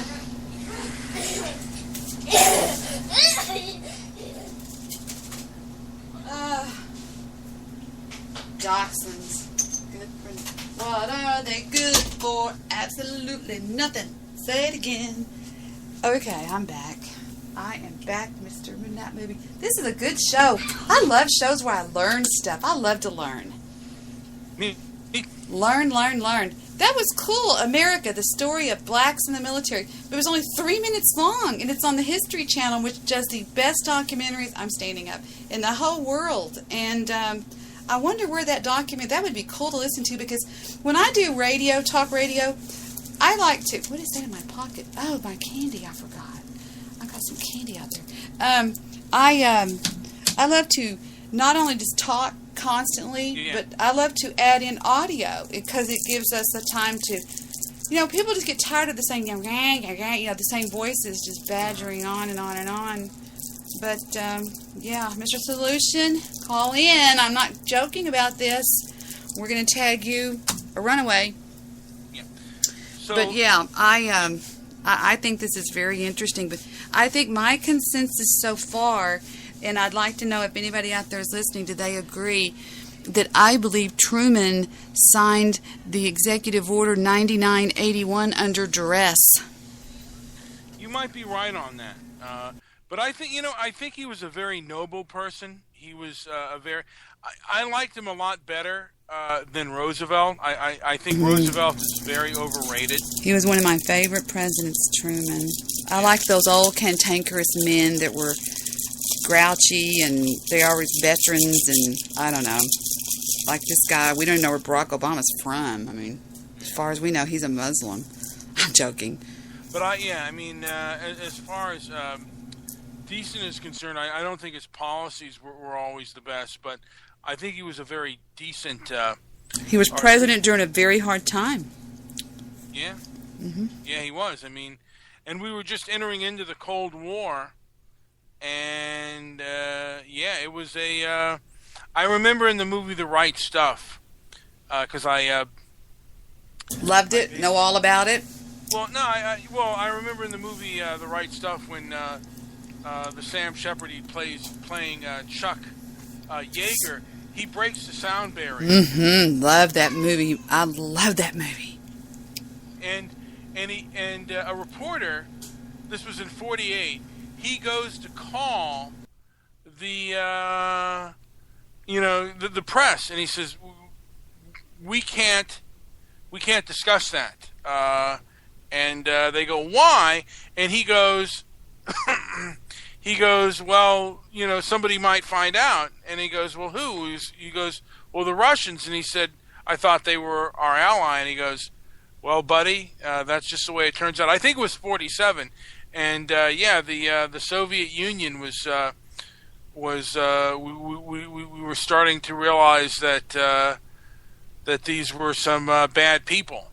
I think we were starting to realize it beforehand. And actually, during the Korean War, I'll get back to the Korean War. During the Korean War, they were calling a lot of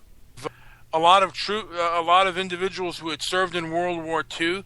They were calling a lot of them back to serve in Korea. That's another reason why they decided to integrate the military, is because these people were facing a lot of resistance from citizens who were in World War II fighting again in Korea. They were like, what is this? We served our time. Now we're being called back. So they said, for expediency reasons and military readiness, that this was the best way to go about it, to have blacks in fighting units, because in World War II they really resisted it. Yeah, but you know something, Mr. I think you're missing a big point here. Let me check my board. Well, no. I'm not saying that, because Harry Truman did sign the executive order, but there was a lot of resistance within. This was after the executive order, and there was a lot of resistance to that within the branches of the military. Right. But I'm wondering if we're missing a big piece of the puzzle here. And that big piece of the puzzle is these people were treated with a lot of racism and discrimination within the armed forces. Well, yeah, that is true. But there were rules in place that helped prevent that from happening than the outside world. And most of your military bases are in the South, and the military bases were integrated, and outside of those military bases were segregated. It was Southern America. We have a question from the Blog Talk Radio chat room that says, is John Wiley worse than Bernie Madoff?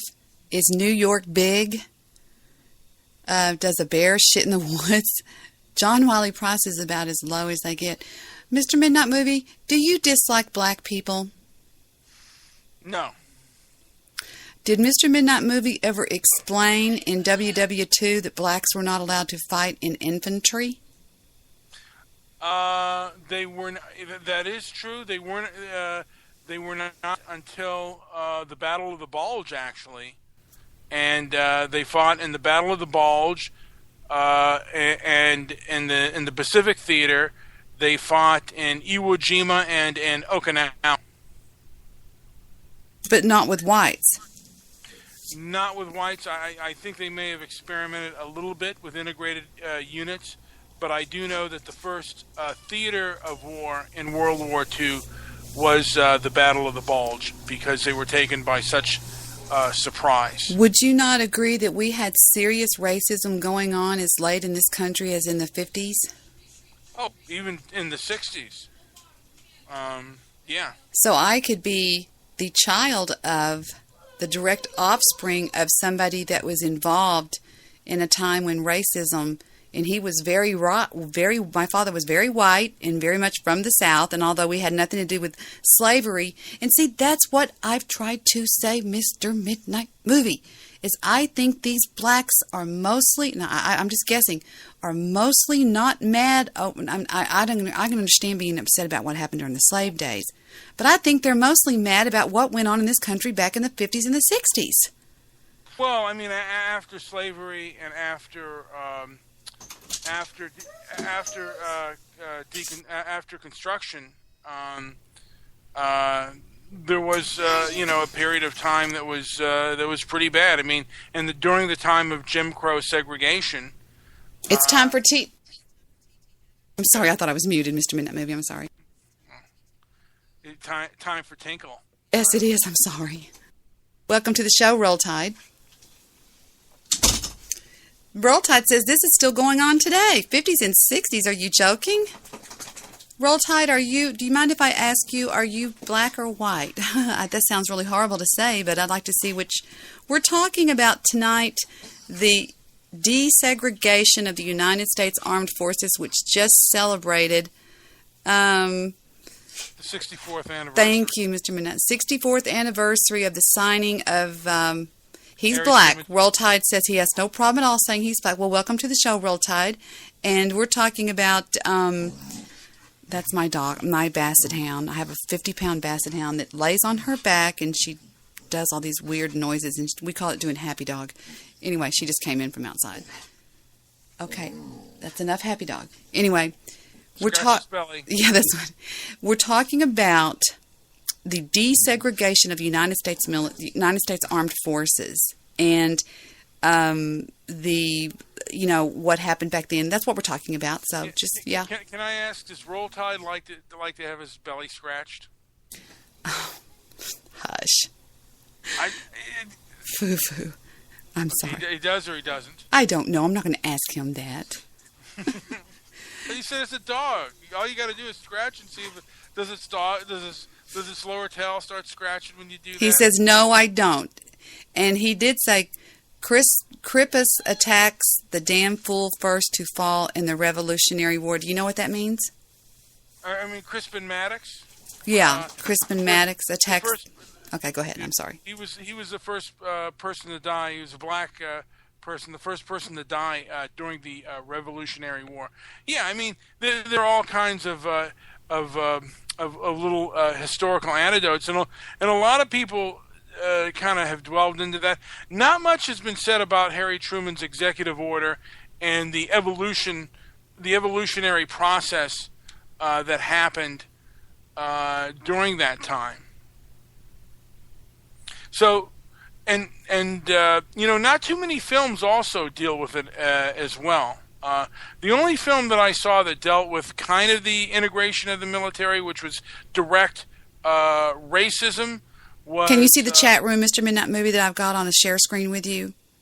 Let me take a look here. Let's see. Oh, see, okay. You can see what Roll Tide's saying. Teddy Roosevelt was at the Battle of... and I also heard, by the way, that the military was integrated until Woodrow Wilson, and Woodrow Wilson resegregated the military. I don't know how much truth that is, but I've heard that he East Coast says that blacks saved Teddy Roosevelt in the Battle of San Juan Hill. I've heard that too, and he said that a few times publicly, and then as he ran for president, he backtracked from it and actually said some discouraging things about blacks. And 180,000 blacks fought in the Civil War 6 months before it was ended, when Lee surrendered. Did they fight for the North? They fought for the North, obviously, or did they fight for the North or South? Well, you know what? There were black troops fighting for the South before there were black troops fighting for the North. And there's a lot of history. I think you're wrong. There were black Confederates. That's because the South had a very they had a bunch of the Southern troops were still slaves. Yeah. I will bet you 50 grand that what they had them do, sir. What they had them do in the Civil War was they dug the trenches for the soldiers. They had a lot of them digging trenches. That's fact. I've read that in books before. Okay. So are you saying there were no? Okay, YouTube right now. Read the chat room, Mr. Midnight Movie. They're asking you questions. Okay. Okay. Well, you know what? Just look at my screen. Just look at your Skype.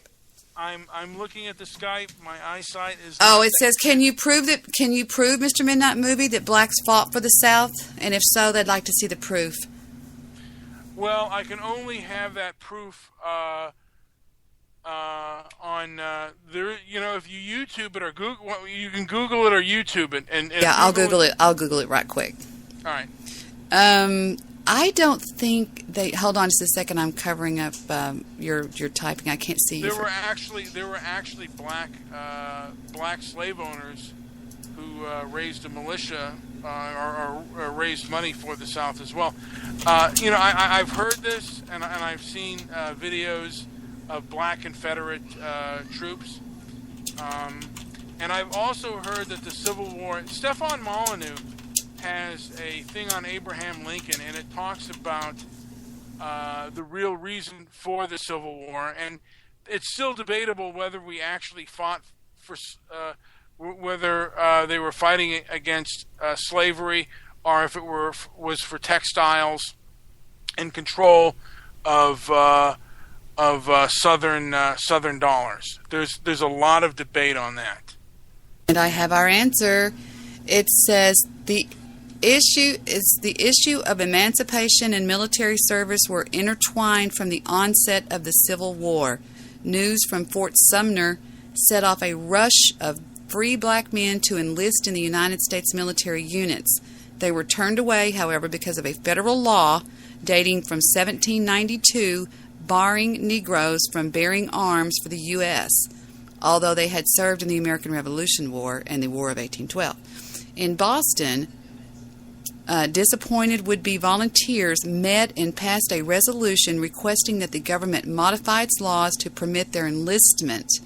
The Lincoln administration wrestled with the idea of authorizing the recruitment of black troops, concerned that such a move would prompt the border states to secede. So when General John C. Fremont in Missouri and General David Hunter in South Carolina issued proclamations that emancipated slaves in their military regions and permitted them to enlist, their superiors sternly revoked their orders. By mid-1862, the escalating number of former slaves, the declining number of white volunteers, and the increasingly pressured personnel needs of the the Union Army pushed the government into reconsidering the ban. As a result, on June 17th of 1862, Congress passed the Second Confiscation and Militia Act, freeing slaves who had masters in the Confederate Army. 2 days later, slavery was abolished in the territories of the United States, and on July 22nd, President Lincoln presented the preliminary draft of the Emancipation Proclamation to his cabinet.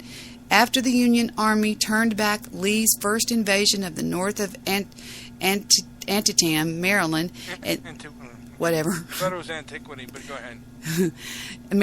It looks like Antietam, Maryland, and the Emancipation Proclamation was subsequently announced. Black recruitment was pursued in earnest. Volunteers from South Carolina, Tennessee, and Massachusetts filled the first authorized black regiments. Recruitment was slow until black leaders such as Frederick Douglass encouraged black men to become soldiers and ensue eventual full citizenship. 2 of Douglass's own sons contributed to the war effort. Volunteers began to respond, and in May 1863, the government established the Bureau of Colored Troops to manage the budgeting the growing number of black soldiers. By the end of the Civil War, 179, well, don't we have smart listeners? 179,000 men, that's what he said, served in the Union. 10% of the Union Army served as soldiers in the United States Army, and another 19,000 served in the Navy. 40,000 black soldiers died over the course of the war, 30,000 of infection and disease. Black soldiers served in the artillery and infantry and performed all non-combat support functions that sustain an army, such as carpenters, all that kind of stuff. So, and 80 were commissioned officers. 80 blacks were commissioned officers. Black women could not formally join the army. We don't care about that. Okay. Because of the prejudice against them, black units were not used in combat as extensively as they might have been. Nevertheless, the soldiers served with distinction in a number of battles. So there you go. I think that should give you the Well, no. I was asking, were there blacks in the Confederate Army? No, you didn't. We were talking about the Civil War. No, I don't. I don't think so. Let me get this a little. Hold on. Did you Google? Were there blacks in the Confederate Army? Hush. Confederate Army. Let's take a look and see. Did blacks fight for the Confederacy? Well, let's just take a look. Slaves in the American Civil War. It says right here, according to my memory. Let me think. How do I do? Or is that a myth? It says the slaves and former slaves played part in the American Civil War. Okay, this is not Confederate. This is not going to answer the question, did blacks fight in the Confederacy? And I'm betting you 50 steak dinners on this, by the way. How many? Blacks fighting for the Confederacy. You owe me 30,000. No. Stop. The Confederate Army did not allow many blacks to participate in the Civil War as soldiers. While Southerners were concerned that if slaves had access to firearms, they would turn against them and kill them. This was a valid fear since blacks outnumbered the whites in the South, and in some places, initially Confederate law prohibited enlisting blacks into the Army as anything other than musicians. Although the official mandate was that Southern troops could not be biracial, many local Confederate enlisted blacks.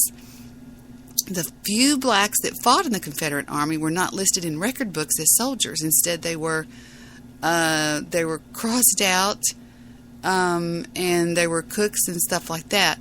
Once the South could see that it was in danger of losing the war, the Confederacy created the Confederate State Colored Troops to add more regiments to their army. The black regiments were segregated from white regiments. Who owes who what? I need you to repeat that again. There were blacks in the Confederate No. Army. Who owes the steak dinners? Thank you. You do. That's one for you. Anyway, the black regiments were segregated from white regiments and were usually sent off into the more dangerous situations because they were seen as expendable. The impact of black soldiers in the Confederacy cannot be overlooked, as Professor Leonard Hayes of Southern University put it. When you eliminate the black Confederate soldier, you eliminate the history of the South. Shut up, Mr. Movie. You have your boyfriend fix me whatever. He goes, hello, Mr. Movie. I go say, hello, Mr. Movie. He goes, hello, Mr. Movie. So there is proof blacks did serve in the Confederacy. And I was just going off my memory. I know I sound like I'm reading, but that was just me actually talking. I'm joking. What your memory you did back then is what you're saying? All right. Oh, So let's go back to the chat board and see if anybody else has anything to say, if there's any proof. Wikipedia, proof enough, ladies and gentlemen. East Coast goes, just as I said, Debbie. In the early 1700s, the South blacks outnumbered the whites. Yeah, I have a feeling that they were right about that. They're like, don't give them any guns, they'll come and kill us. I probably wouldn't have blamed them. But anyway, East Coast, which was why they needed so many militias to use as a police. Interesting. Do you have any recorded battles where blacks fought against the North? Oh, I don't know. That would be interesting. Why would they fight against the North if they were the ones trying to free them? That would be a very interesting thing. I don't know. What I've heard is a lot they of the fought at the Battle of Bull Run. Go ahead. Okay. What I've heard is a lot of the blacks in the Confederacy were saying that these Yankees were here to kill them and separate their family, and they were loyal to their masters, and they didn't know why these people were fighting. They didn't know that they were fighting to free them, and the white Southerners in the North were just as racist as the white Southerners in the South, and they were probably being told that these people were going to come here and burn your food and burn your crops and everything else, because when they went through, when the North went through the South, they burned everything and killed everything and raped and murdered and just raised havoc. And of course, you're gonna, if these Northern armies are burning and looting everything, you're gonna starve alongside the whites. So you have an interest of them not doing that. I'm going to show you on my screen. This will be like another quick little break here before we round into home base. We're on third base now. We're getting close over here to the end of our broadcast evening. Let me show you what I watched. Shut up. Watch your screen. I'm going to show you what I watched. It's just what you were talking about. I was watching it just last night. Right here. Where did it go? Okay, watch. Where are you? You still haven't watched Zulu, by the way. What is the name of my favorite? Okay, watch. Watch right here. Watch.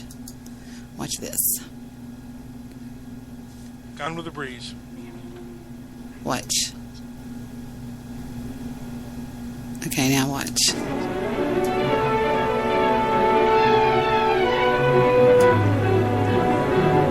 It's intermission.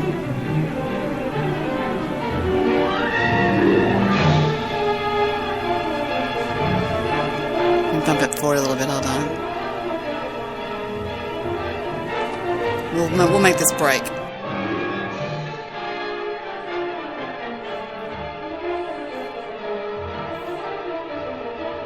What is this?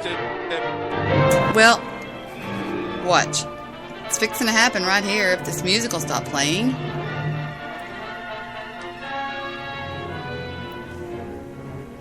It's what we're talking about. The Civil War. And what happened right after it. Let me go forward. Hold on. Okay, now watch. It says...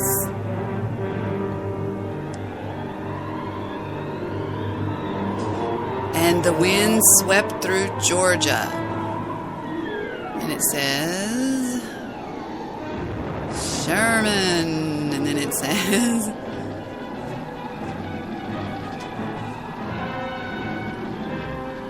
Sorry it's going so slow here, people, but... When you're on the air, it seems like forever, but it's not. To split the Confederacy, to leave it crippled and forever humbled, the great invader marched, leaving behind him a path of destruction 60 miles wide from Atlanta to the sea. Burn, burn, burn. They were going to burn every plantation that had slaves in it, and it was done. But Tara had survived to face the hell and the famine of defeat. Now watch what they say about the war.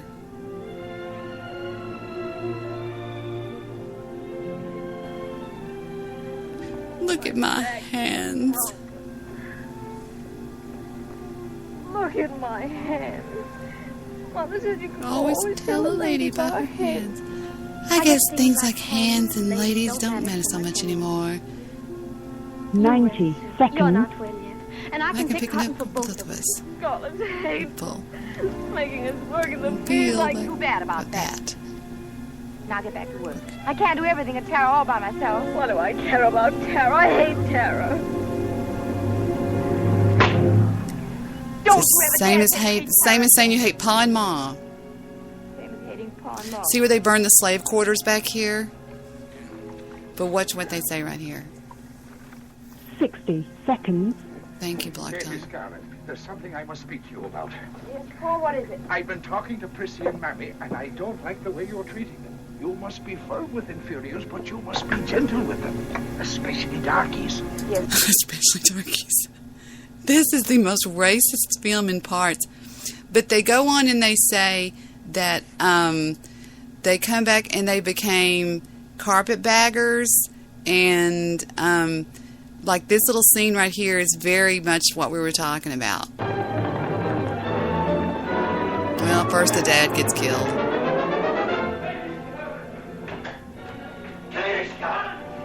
It's over. It's over. It's all over. The war.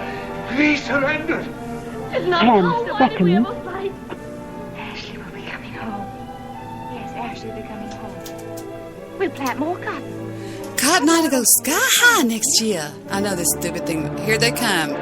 And here comes, home from their lost adventure came the tattered cavaliers. Grimly they came hobbling back to the desolation that once had been a land of grace and plenty. And with them came another invader, more cruel and vicious than before, the carpetbagger. Hurrah, hurrah, we bring the Jubilee. Hurrah, hurrah, the flag it makes you free. So we sing the chorus from Atlanta to the sea, while we were marching through Georgia. Get out of the road, rebel. Get out of the way.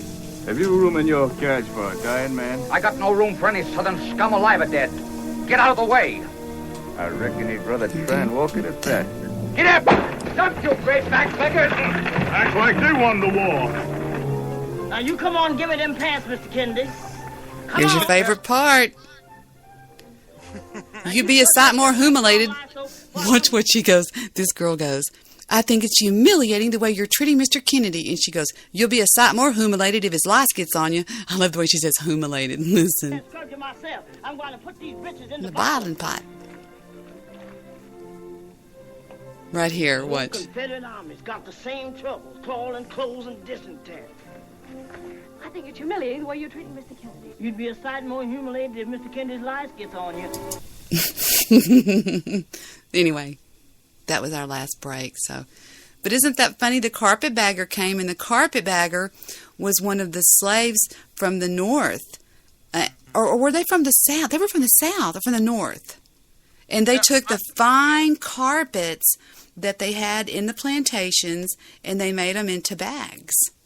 You know, I have somebody who is convinced that the Civil War was more about textiles than slavery, and it was really a propaganda thing that made it about because slavery did end, but it was more of a propaganda thing that we were fighting this noble cause and stuff, because people would have been really pissed off had they realized they had spent their life fighting for textiles.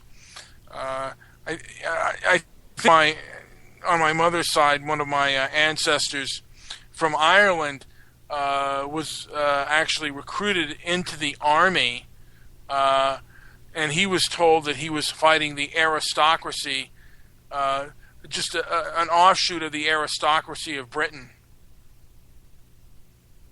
We have something going on in the chat room. It says, Debbie, bring up Roll Tide, okay? It says right here, Tide, what she's playing is Birth of a Nation. Sorry. Well, no, we were just on break, and I was just playing that as just kind of like a song, where some people will play a song. We'll be back after this song. I mean, because we get tired of talking consistently. And what do you mean that person doesn't know what they're talking about? Who, me? Are you on the board? It might be me. Roll Tide, are you 2-0? Oh, here's 1111. What says you? That's your solution. It better be Mr. Solution. No, it is not Mr. Solutions. Hate to disappoint you. Oh, no, that's fine. Is this you, Roll Tide? Hi. Indeed. Welcome to the show. Yes, it's so good to see you here. I'm so happy to see you here. I'm glad to see that you called in. I don't know where it is. I'm sorry, my husband asked me where something is. Please, no, go ahead. I can start in a few places. Okay. First things first, Birth of a Nation is one of the worst propaganda films of all time. And to use it as a source is laughable. I know you're not using it saying this is what happened. I know you just want to play it for context. But anytime that clip is used, I feel the need to say that. Well, that was Gone with That was Gone with the Wind, Roll Tide. I'm sorry. I hate to embarrass you, but that was Gone with the Wind, sir, which is even worse. No, it's not. It's the Birth of a Nation. Well, Gone with the Wind is at least a fictional story. The other one is a whole other thing. Well, thank you for the correction. Going into what Mr. Midnight Movie said, though, when he talked about Sherman's march to the sea, that didn't come until later in the war after another general had to be replaced because the North basically was just having a stalemate. And Sherman made the proclamation that he will make Georgia holler. And his idea was to make the war as tough on the citizens as possible to get them to denounce the war and make the South surrender quickly. So that was the reason for the burning, the raping, the looting, and everything else. And people now call that like the first real initiation of modern warfare, to where you put the pressure not only against the other army, but you pressure their citizens. Nice. What an excellent point. He's absolutely correct in that. And let me tell you, though, Sherman was a real guy because after it was all over, he was one of the few who was able to come out afterwards and denounce the idea of war. If I can give you his famous quote, it was, I'm sick and tired of war. Its glory is all moonshine. It is only those who have never fired a shot nor heard the shrieks and groans of the wounded who cry aloud for blood and for vengeance and for desolation. War is hell. And you are good. The world has read that little that little piece from Sherman. That's like a classic little thing in any military school. Just the idea of Sherman and how it changed them after the war. Now, you guys brought up blacks fighting for the Confederacy. These weren't free people. These were slaves. And Debbie, as you said, these people were quartermasters, porters, cooks, and any menial job that the Southerners needed, digging trenches or whatever, they allowed them to do, but they didn't actually have them fighting. And there was some I thought that was interesting that they said they didn't want to give them guns because they'd be afraid they'd shoot the plantation owner, the slave masters. well, yeah, it's that part, and there's another deeper part to it because there's a letter between Lee and one of his generals where they talk about, well, the North is allowing blacks to fight, and they're coming. Some people are asking us to do it, but if we consider that, then that means that everything we think about this world and about those people is wrong. And I'm not willing to go there, and I'm not willing to do that. So it was also the ideological idea of white supremacy, like the idea that they would have to say, okay, this person is just as good as me, just as capable as me, and we're going to put him to war. That goes against the whole premise of the structure of what the South was then. And this war was fought for slavery as the main component. Textiles and all those other things, those are all side reasons. But if you pull up tonight, all of the secession documents from each state, Mississippi, Georgia, all of their letters to the government saying that they were seceding, you will see that slavery was the main point and why. They were mad about some free states not enforcing the fugitive laws, to where if a slave went to another state, that they had to be kidnapped and brought back south, or if somebody came north and was in free territory, then they were considered free. That's where you get the Dred Scott decision and things like that. But excellent. I love this. I told Mr. Midnight Movie we had the new Mr. Solution, only you're much more polite. Yeah. Well, slavery and slavery was enforced by our government. I mean, it was a private ownership, but it was enforced by the laws of our government, and it was helped out. One of the reasons someone said that Brazil stopped its slavery, I believe, earlier than America was the state stopped capturing them. And when the state stopped... Well, Brazil also didn't have the same force, though. They didn't have the amount of militias. They didn't have the amount of ammunition. They didn't have the amount of weapons to really keep enforcing it. If you look throughout the South, where blacks outnumbered whites in some areas, they had militias who were sometimes up to 10,000 strong because they had to have some kind of police force to make sure if something happened that they could retaliate and kill the slaves or stop a rebellion. So it's a totally different thing. You compare America and Brazil at the time. Like, Brazil wasn't capable of pulling it off at that point. They just didn't have the finance, the weapons, and the power to do it. While in America they still did. And Lincoln, who's seen as the great emancipator or whatever the hell people want to call him, he actually freed slaves in the areas that he didn't have control, and he didn't free slaves in the area he did have control. And he was infamous for his statement that if I could preserve the Union by keeping slavery, I'll keep it. If I could preserve the Union by outlawing slavery, then I'll outlaw it. But he had no love for black people and no idea that black people were human beings the same as him. Yeah, that is correct. I don't know how he felt near the end of his life, though. I don't know how he felt, because he was a person who changed over time, and I don't know what his consensus or feeling was near the end of the Civil War. And that's one of the reasons why I think it may have been more about textiles than it was about slavery. Because if he didn't care about whether the slaves were free or not, then why would it be about slavery if it wasn't about economic power? Well, as I just told you, just pull up the secession statements from each state, and you'll see that they were saying we are pulling ourselves away from this union because they are trying to initiate laws that we didn't agree to, and they are also trying to confiscate our property. So this was a fight about slavery. You can look up Mississippi, Georgia, Alabama, all of them tonight, and you'll see their letter in it where they told the reasons why they were seceding from the Union. And as far as Lincoln, even late in his days, he made the statement that blacks will never have free access and the same rights as white people in America. They'll never make it here. We should send them to Africa, and that's what started the whole Liberia project. And he actually got into it with Frederick Douglass over that, because Douglass said, why are you sending free blacks over to another country? A person who's a slave would appreciate some freedom more. So he was totally against the idea of sending black people to Liberia. So he didn't want the freed black. He didn't want the newly freed blacks. I would assume that the blacks in the South would probably have wanted to go to Liberia more than the blacks in the North. Well, we're talking about free or slaves. They were sending free black people over to Liberia because they wanted to set up Liberia as another colony. And the people who they picked went over to Liberia to enslave the population of Liberia. That was their job. And Douglass kind of could see through it from the beginning and saying, well, why are you sending these cherry-picked people over here? How come you're not sending slaves over there? People who, been in bondage their whole life. Why not give them freedom? Why are you doing this? So it's a very funny era, though, just some of the crazy shit that they tried to pull. But if you pull up Martin Delany, you'll see he was trying to start a Back to Africa movement before Marcus Garvey, much, much later in the day. So there were blacks who were trying to leave at the time anyway.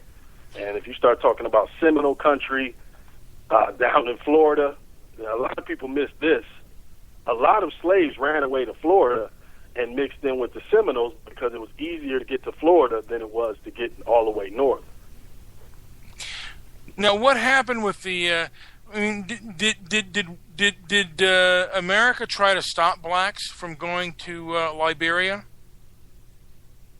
No, they picked out who they wanted to go, so they could set up a colony over there. So they had them go over there and institute American slavery in Liberia. And that country's been a house of horrors ever since. Well, yeah, it seems that way. I never knew that they had slaves in Liberia, or that the native population was enslaved over there. Enslaved by Americans on orders from the government. Yeah. That's. Welcome, One Angry Jew. How are you? I mean, some wonderful watermelon. Say hi to Roll Tide. Roll Tide. Rolling, rolling, rolling. What's the one? This is the One Angry Jew. I thought you were on vacation. I thought you were on vacation. You're back. Did you want some Blues Brothers? Blues Brothers. Are you being mean? No, we're talking to a man on Blog Talk Radio that obviously knows you. His name's Roll Tide. Do you know Roll Tide, Mr. One Angry Jew? Everybody knows me. No, do you know Roll Tide? Everyone. Do you know Roll Tide? I have a vague recollection of the name. Oh, well then you obviously know the Jew. The Jew has a horrible reputation, but he behaves very much on my show. Don't you, Jew? I'm working on that horrible reputation. Yes. What are you eating? Watermelon. Watermelon. Oh, gosh. Did you do any of your apple cider vinegar? Not yet. You're not going to do it. Are you diabetic, One Angry? Well, I don't know. I'll do it after, look, I'm going to eat my watermelon. I'm going to enjoy my... I love watermelon. You're making me hungry. I bought a whole watermelon. Oh, they're beautiful right now. We're growing them in our backyard, but they haven't grown. You just did that a month ago. You did it again? I bought a whole watermelon from Walmart on the way back from D.C. yesterday. And 2 whole chickens. 2 whole chickens. Do you know how to cut up a chicken into 11 parts? No, but I know how to smash it into one piece. I know how to cut up a chicken, and a lot of people. Victor cannot believe that he's married to somebody that actually buys whole chickens, and I cut them up into 11 parts. I would learn that when I was. Why? Because it's cheaper and it's better, and you can it's a lot more in it. How much did you pay for your chickens? One was $4.88. That's about right, yeah. And the other was some family size. My mother used to pay about 35 cents a chicken. In Thailand, I could buy 2 pounds of boned white meat chicken for, what was it, 130 baht, which is... Baht? About $4. I'd have to agree that the Jew's been talking to us about Thai in recent history about Thai cooking, and it sounds delicious. It's a lot of glazes, and sounds so good. Well, we went out to this Thai He restaurant. just said he paid $5 in Walmart today, and he paid $4 in Thailand. For 2 pounds of chicken, It would be white some meat, kind of big boned. savings, man. This is true. Boned. And do you ever go to a show, if you don't mind me asking you, Roll Tide, do you ever go to a show called Talk Real Solutions? Oh, my. I've never heard of it. I don't know what you're talking about. How about Carbon Radio? About what? No, wait a minute. I don't know anything about it. He's been in Talk Real Solutions. I am Roll Tide. I don't know anything about any of that. What a bunch of retards. I'll tell you what, some of the most stupid black people in the world. Why would you get you started on one of these rants about those people? Why don't you leave those people alone, Jew? Which people? Look, you know which people we're talking you about. have smart black people, and there's stupid black people, just like there's stupid white people and smart white people. But Talk Real Solutions attracts the most stupid of the stupid. I found out that Tyrone, in my research recently, to get to know my facts, that way if I ever call back in there, I'm going to know my facts, which is why I'm doing an extensive study on slavery. I found out that Tyrone just decided one day to start jacking with Tommy Sotomayor. Well, you can watch a video of Tyrone from about 2 years ago, or a year ago. I think a year ago. When they're talking on the phone? I don't remember, but he couldn't say enough nice things about him. I did see one that Tommy Sotomayor, I think you sent me a link to it, where Tommy Sotomayor is making fun of Tyrone saying the word. Very funny. It's a very funny video where Tyrone says the word. What word? Flippant. He says it's not fly pant. Not flip paint. Flip paint. Yeah, he goes, what did you do? Flip the paint over? Tyrone is probably one of the most ignorant idiots. Well, he called into my show, Roll Tide, about last week and just hopped my ass. And then after he listened to me talk, after he hung up, he listened to me talk, and he called back and apologized. You apologized? Yes. Oh, Hey, Roll Tide. Sounds like a nice person. Roll Tide, what do you think of Tommy Sotomayor? Mayor? Sounds like a nice person. He put my parents' phone. Let him answer the question, Jude. This is what makes people mad. Let him go ahead. What do you think of Tommy Sotomayor, Mr.? He's very loquacious, Debbie. I don't know anything about Tommy Sotomayor. I just know that him and the TRS guys. You don't know about Tommy Sotomayor? He's not telling you. Is he lying? Yes. Just like he said he never when have went you over. ever heard or seen me Just on like that you show? said he never went to TRS. I've seen you in the chat. Quit mumbling! When I said TRS. I'm not mumbling. I'm speaking clearly. What are you talking about? So you're claiming that about TRS, but the Tommy Sotomayor guy, I've never been on his show, so I've never heard. I have. Very nice man. Oh, you've never heard that he talks. I just know they don't like each other. That's all. Well, he doesn't like black women. Tommy Sotomayor does not like black women, and He doesn't like dark-skinned black women, and he doesn't like the women. Welcome to the Jew show. Hair hats. Okay, well, that's why I've never been to that show. And Why, are you a dark-skinned black woman? God. No, because I'm a black person. So anybody who would separate black people in any kind of way and say they don't like this section, of course I wouldn't want to. Can I ask you, Roll Tide, a very personal question that you can answer if you want? As a small child... I try to stay away from personal questions. No, not personal as in personal like the trolls do, but as a small child, were black children taught about the horrors of slavery, and were they taught that white people were technically bad people? I mean, that would depend on household, parents, child, and all that. That's not something that could be answered like. Well, was it common for, if you were to get together at a big social event, like a barbecue? Anyway, I'm sorry. So we get together at a barbecue and talk about y'all? No, y'all. Yeah, yes. But I'm saying, was the consensus among the older relatives that now you stay away from white people? They're bad. I really want to know.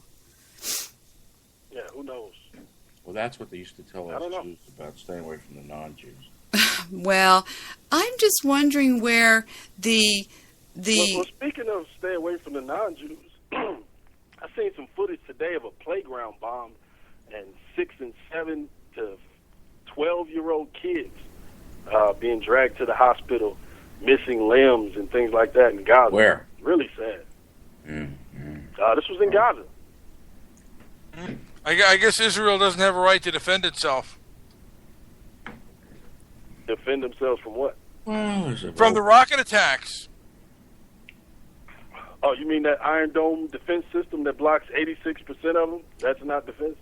Or the $3 billion a year they get from America? You tell me. Benny and the Jets. Yeah, well, yeah, okay, well, Drew's going to just bloviate and say Benny and the Jets. I don't bloviate.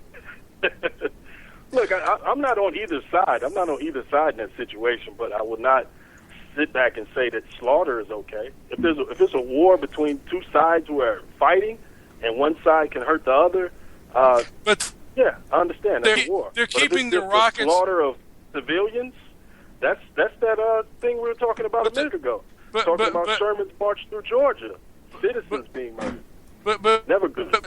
But Tide, their bombs the Palestinians are putting their bombs where citizens are. Aren't you on a first-name basis with him? Why don't you just call him Roll? That's two. 3 strikes and you're out. What? What are you talking about?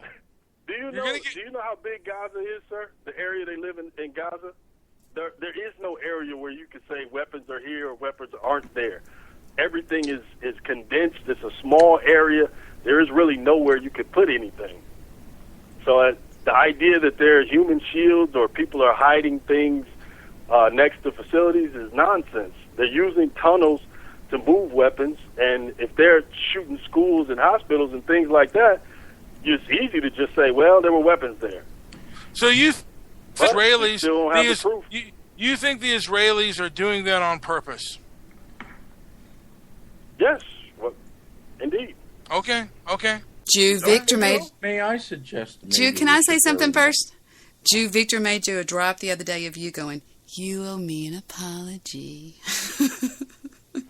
It's so. When did I say that? On my show. Yeah, when? It was when I was saying something about to Tyrone, and you go, because I said, did the Jew implicate me in that bullshit? And he goes, well, he just said that y'all were simulcasting, and I figured that's what meant you were aligned with him. And he goes, you owe me an apology, right under Tyrone. It was funny. It's so funny. Roll Tide, are you a Muslim? Not at all. He doesn't sound like a Muslim. No. But he doesn't sound black either. I think he's white. It doesn't. Is that a third strike? Is that a third strike for the Jew? I'm going to allow that one only because. Mind your own business there. No, you're on the 3-strike rule. You know it. No, I'm not a Muslim or a Muslim sympathizer, but I'm a human. So when I see thousands of people or hundreds of people getting slaughtered, of course you should say, man, that's wrong. If the Dallas Cowboys played a high school football team, I'm not going to root for the Cowboys. Are you in Dallas? No, I'm in Georgia. Oh, you just use our team like that? I'm in Dallas. Well, I'm just saying, it's just just a comparison of power. America's team, I know. Y'all all use us. Well, like I said, what I've heard is, Israel and the United States are some of the most humane countries on Earth, and like nobody, how come nobody said or made that big of a deal about when Syria killed over 150,000 of its citizens? You didn't ask me that. About Syria. I said the same thing then. Okay. I don't know how else to say killing civilians is wrong. Like I said, when you're being attacked and you say that they're not putting bombs in citizens. The Hamas basically, from what I understand, Hamas wants Israel to kill the citizens, so they'll be outraged. So they're continually bombing Israel, sending rockets there. And so is Israel supposed to do nothing and have no response to Hamas?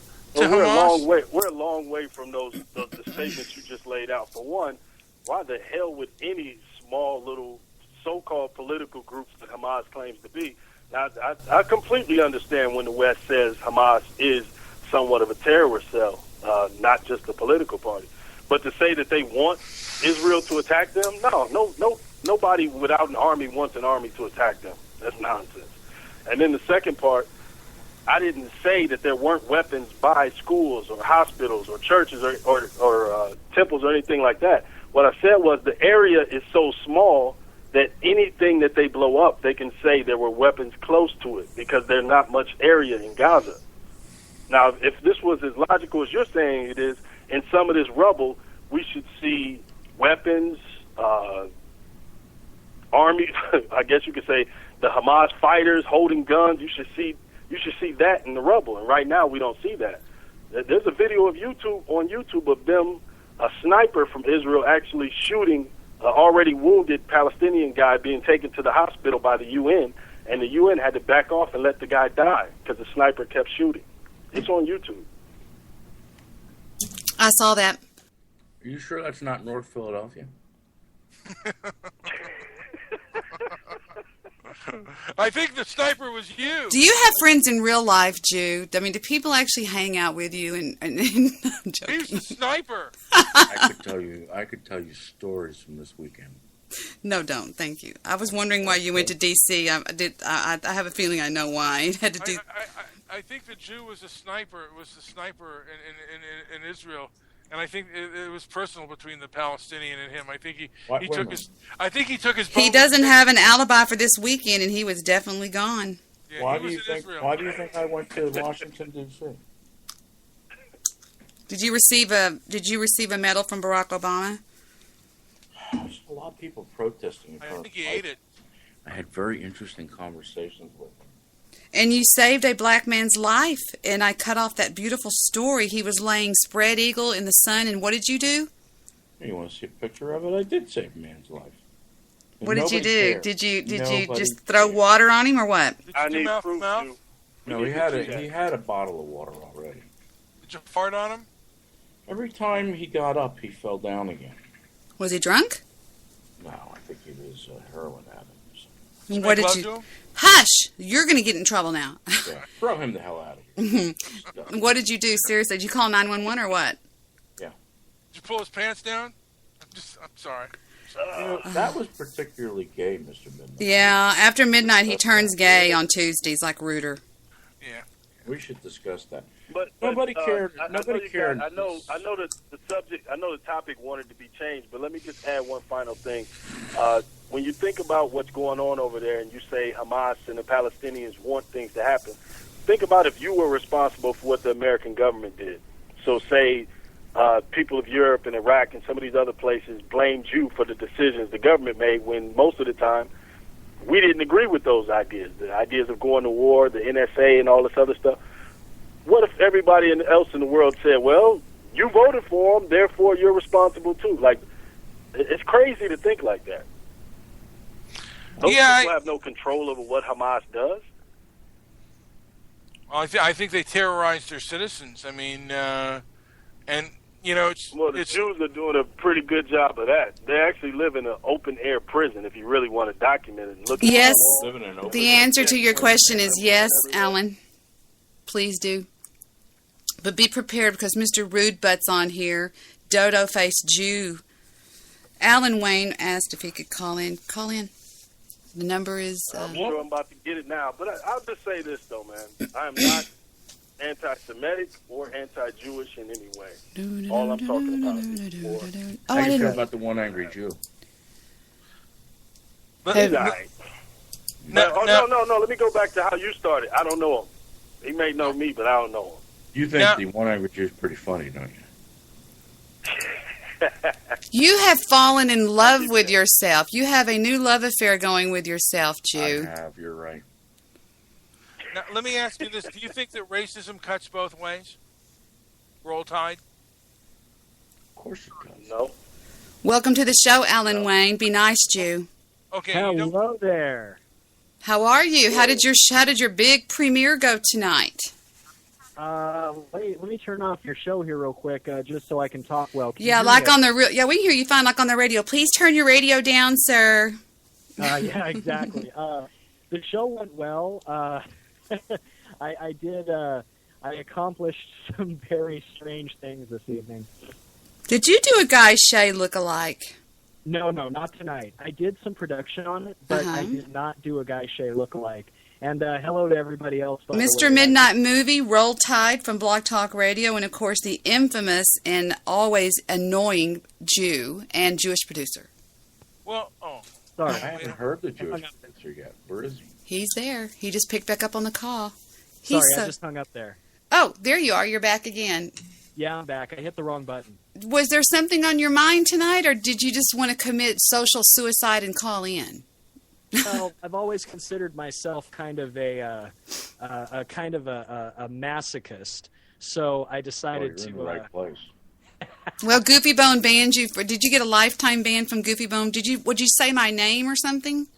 No, I visited your show once and I commented how good it was, and Oh, he'll kill you for that. Yeah. Well, Goofy Bone and tell him how bad this show is. Now, One Angry Jew, what do you think about Goofy Bone? I think he's got the worst show in the world. The Jew calls Goofy Bone every night and tells him to get off the air because it's the worst 3 hours of his life. He can't stand him. His show's entertaining. It's entertaining. Wait. It's kind of fluffy. It's fluffy candy. You know what I mean? It's kind of like it's just one of those shows that is kind of, I don't know, wacky or whatever, but that Yeah, and he doesn't even hate the Jew. Why do you hate him so much, Jimmy? All he really hates is just me. He doesn't hate you, Jew. I don't He doesn't really hate all that many people. I mean, I don't even think I'm banned. I'm banned on your chat room. I know that much. But I went into his and. Well, I forgot to unban you. Well, I wanted to just say real quick that I'm going to kind of go away from the trashing. I want to make that public. Good. I think you're too good to do that. I heard you say today that you had a little bit of a bad boy in you. That you like to pull ponytails and stuff like that. Yeah, I enjoy that stuff. But in reality, I after the actual show where I trashed everybody. I mean, everybody got hit, including yourself and Chris and a couple other people. I went on with a couple guys. You know Dyslex, right? Mm-hmm. He was on my show last night. Yeah, I went on with Dyslex, and a few other people stayed around afterwards. And quit stealing my people! We had a great chat, and it was all about, if you're going to put content out there, you got to put out your own, and you got to make good content. So I'm putting it out there on the Debbie Daily Show that my days of trolling are over. Good for you. And I wanted to say one more thing before you hang up. Victor, I don't listen to Guy Shea, but Victor monitors his show sometimes. And Victor told me last night when he came in, he was listening to it on the drive home from work, and he said, Debbie, he's lost his mind. He goes, I believe his cheese is sliding off his cracker. And I said, really? He goes, it's unbelievable. So he's one of those people who you hear him put a show on, and he has this.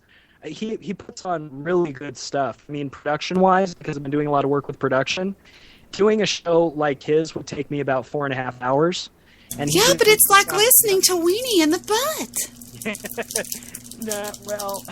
It's Weenie in the Butt. It is. I'm sorry. But wait. What does that mean? Hey, wait. Can I get just news flash? I just Mr. Solution was on Goofy Bones' show, dropping mad shit about me and Debbie and Beasley. Well, Mr. Solutions is going off the reservation. No. Son of a bitch. He turned on us. Yeah, Mr. Solutions. I can confirm that rumor. Oh, he'll be back. He's done it before. Why would he talk to Goofy Bones? To piss me off. We're having a rather lively chat. Never talk to Goofy Bones. Because whenever you get mad at me, you go to my... Like, the only reason why Guy Shea is throwing mad props to Desert Rose is he knows that that's my nemesis. Oh, my God. She's so boring. Just don't go there. But anyway... Giggly, and I'll bet you her vagina smells like chocolates and macadamia. I'm going to allow that. But anyway, the only reason that Mr. Solutions... Why do you think when Mr. Solutions got mad at me for the Guy Shea calling him the N-word, that he went straight to Bathtub Girl and started throwing accolades at her? Mr. Solution, we don't care. We still love you. Well, I don't know what the fuck he was saying about me. I think everybody Why should do you care? Everybody should be able to listen to shows and put out their content and do what they want to do. That's what pissed me off about the whole Goofy Bone ban and all the Yo, you should tell Goofy Bone that he comes to my show all the time. Why can't you? He went into my show and he actually banned everybody in the chat room. Oh, Can I ask you a question? Yeah. Did he ban everybody in the chat room or actually ban everybody in the chat room? He said he banned everybody in the chat room, and then when I went on a tirade about how banning people is a chicken shit move to do things, pardon my language, how I would never have anyone banned in my chat room, no matter who it was, he went ahead and unbanned everybody. I wonder what that bitch is saying. I'm curious to hear what the fuck he's saying. I'm just curious. Does anybody know? Do you know what he said, Alan? I was in there for just a moment, but from what I heard, because I got to admit it, I fell into a human moment where I went into someone else's chat room and just be like, oh boy, what's going on here, And I went in and there was just a lot of hollering, and it was Mechazawa versus Mr. Solutions, and I think I even heard Beasley. Maybe. Hey, can I be heard? The great Brown Beasley. The great Brown Beasley. Is that you, Brown Beasley? No, that's me. No, that's Jewish Producer. Jewish Producer, were you at Goofy Bone Show? And if so, what was said about us by our Mr. Solution? I wasn't there, but makes so much sense that pussy solution would run to him, of all people. Well, Mr. Solution, I'm getting reports right now that he's on right now, and he is bloviating. I'll go live.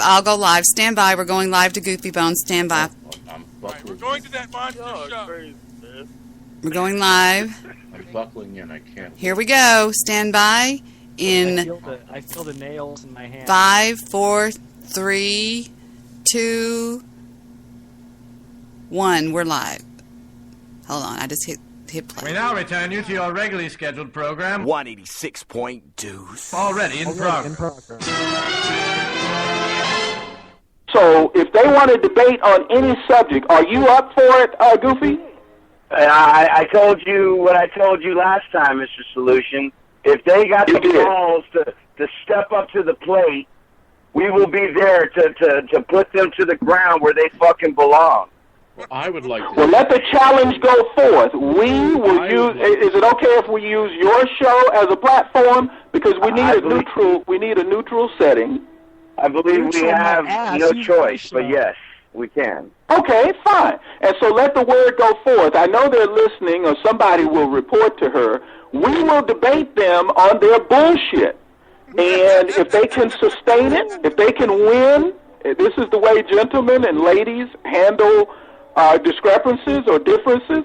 And I think we'll mop the floor with their asses. And I'm just saying that as a preliminary. I'll eat my dick before I give in to Well, a bitch like that. obviously, if you're the smartest man in the universe, nothing can get by you, Mr. Solution. I mean, I have some intelligence, but that's as high as I could get, you know. But we can take thank them you, on. Goofy. You're too kind. That's no problem. Like I said, anytime they wanted a challenge or anytime they want to come on here and fucking handle business, let's do it. Let's handle it. But see, sometimes, Mr. Solutions, there's people that are all talk and they'll never fucking show up. And that's Absolutely. I will show show up for such a debate. I will be happy to show up. He got mad. He got mad. Person. I don't have. Moxie goes, there's an old woman in the chat. Oh, the BWC's in the chat room. I'm ignoring the trolls. Hold on just a second. I got the phone number copied. Hold on. Copy. Give me the phone number because I don't even see it. I've got it right here. 646-595-4136. Remember that part, okay? I've got to do that when I get over. 646-595. No, that's not the number. I'm going to do the number first. I'm going to do how you told me to do it. I have to do add people.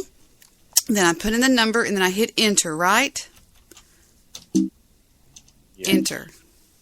Well, it won't enter. Hold on. Is he back on Blog Talk? Enter. It won't add you. I can't add him. Put the number in. I did. I put the number in.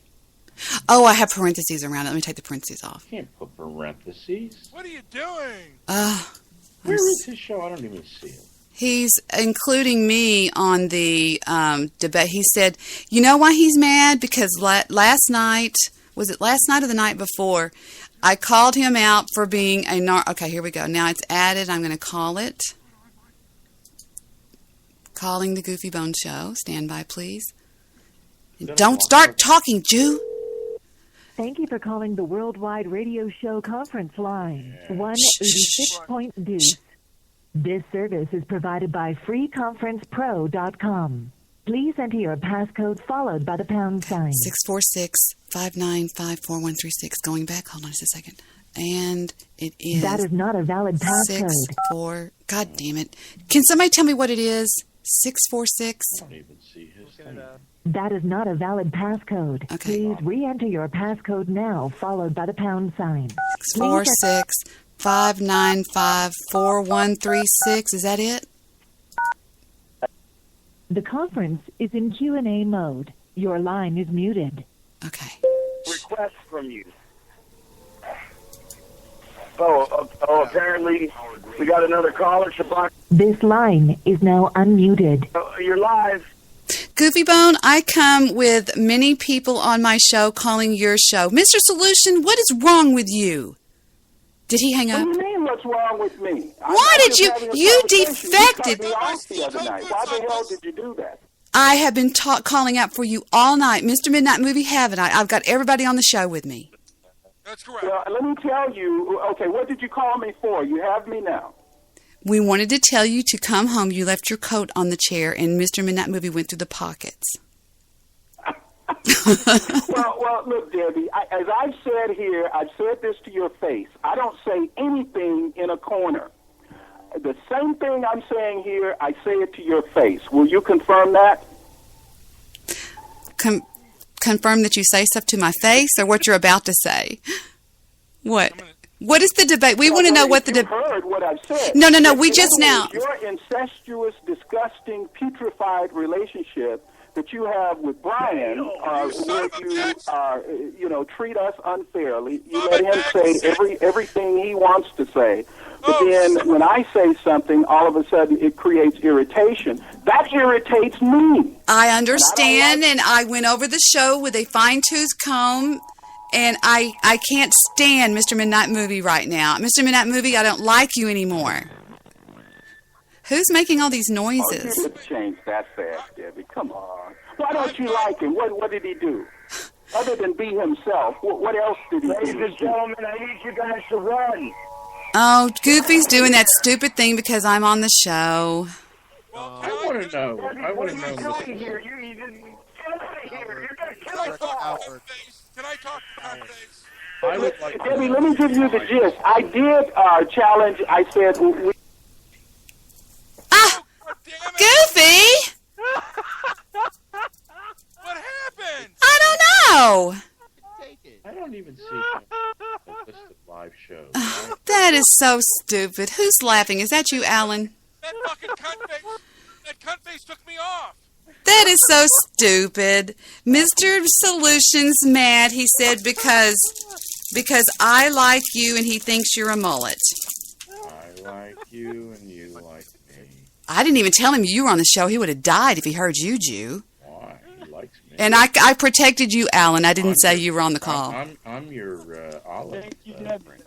I did. I specifically said I'm not going to do it to him. I don't see. Why don't I see Goofy on the list of live shows? I don't know. Do you want the link, Mr. Interrupter? Yes, I would Extraordinaire. Like to. Thank you very much. Okay, here it comes. Desert Rose is going, run, Pimp Hat, run. By the way. He hung up on you? Yeah, he hung up on me. You stop laughing like a so stupid. Goofy bone. There's your picture, and there's your proof of dead guy on the. Oh, okay. You took a picture of him. Okay. Oh, of course I did. I'm sorry. That was got just a video of it too. Just the whole. Don't mind him. That guy will. Is he dead? Kind of looks like it. Oh, okay. I don't want to picture. I want to go back on Goofy Cunt's show. He's gonna freak out. The theatrics were amazing. I mean, all the sound effects pulled out at once. It was just. That was funny. Oh my god. Ugh. Right, they act like I have cooties. No. Let me talk to him. Let me blow. Okay, I'll call in because it only shows my like just a Skype caller, and you be sure and say, "Hi, this is Mr. Midnight Movie." Who's calling? Was that me or you? Who did that? Oh, I have to add it again. I'm sitting there waiting for the call. Okay, here we go. Ready? We're going to call that show again. And like I said, don't mention that Alan Wayne of the Random Radio Network is on the call, okay? They'll hear it when they hear the replay. Who cares? Yeah, they will. Okay, here we go. Adding it to the call. Go ahead. Now I have to dial that other number, which is... Let me get the other number while it's ringing. Okay, it's... Thank you for calling the Worldwide Radio Show Conference Line, 186.deuce. This service is provided by freeconferencepro.com. Please enter your passcode followed.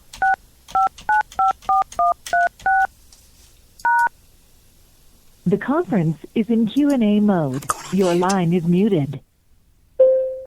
Oh, get the fuck out of here! Like a fucking broken record. That's all you say. This is a fantastic show. I haven't had so much fun in ages. This is a great show. I know.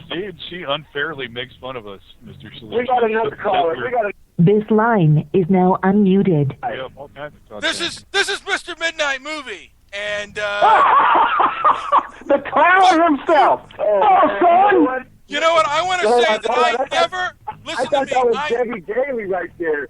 It is. I'm hiding, though. I'm hiding in the background. Shh. You fucking cunt. Get out over there. What do you want, Mr. Midnight Movie? By the way, I never kicked Mr. Solution off my show when I had one before this fuckface kicked me off and got me kicked off of Blog Talk. That's stupid. You got me kicked off. Who did? Because I revealed... I wouldn't waste my time. Yes, you did. You wrote them a letter. You wrote Alan Levy a letter, and you got me kicked off. Off Spreaker? No, off of Blog Talk. Who got you kicked off Spreaker? You know what? You know what? Stop, okay? Stop. Mr. Midnight Movie, you don't even have the balls to fucking sit here and want to argue with anything. All right? Debbie, what are you doing calling my show? You don't want to get slapped in front of everybody here. What the fuck are you doing calling my show? Fuck you, bitch. I got my steel-toed boots on right now. Right for the testicles. Tell him, Mr. Midnight Movie, that you made me... Tell him that you made me call. I have my boots on right I have Alan Wayne on the call, too. I have Alan Wayne, Jewish producer, the one angry... The one angry Jew, and somebody by the name of Roll Tide who's very smart. So what is this debate about, Mr. Solution? Wow. We just called in to talk to Mr. Yeah, right. Wow. Y'all together might have your show together might have a full set of teeth. Go ahead, Roll Tide, I'm sorry. Wow is my line. Hi, Brown Beasley. What are you talking about? Wow. Wow. Come to the bright side. Come over here, because over there together their IQ's about 47, and they might have a set of teeth.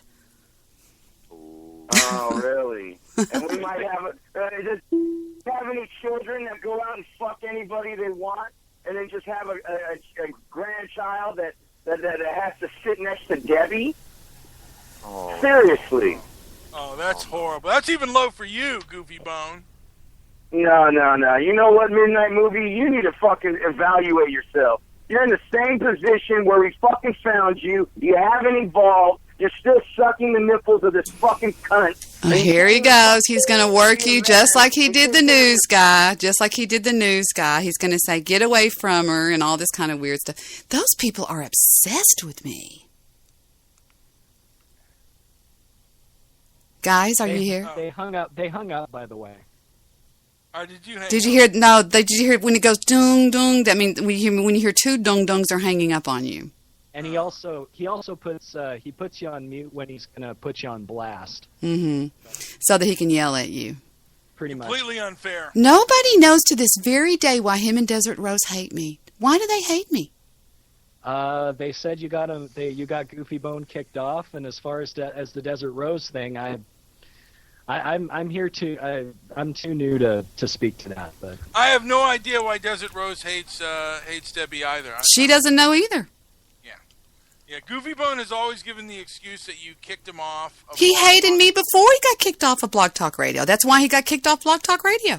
Hey, Debbie. Hey, Alan. Debbie, if you listen to the show, I said that Goofy Bone got himself 404'd. Well, you have to realize that Blog Talk Radio, by virtue of the fact that they have so many ads going, they don't allow host bashing. If I would have done it, I would have been 404'd. And Goofy Bone was on there every night going, oh, the land of make, the witch and the woods of hatred, and I hurry. And they don't allow that. If their advertisers hear that kind of stuff going on, like about Freedomizer or whatever, they don't allow that. And it's not allowed. Spreaker doesn't care what these people do. And Goofy Bone is taking full advantage of it. He could never do this on Blog Talk. See, Blog Talk monitors I'm sorry, Alan. They monitor the shows.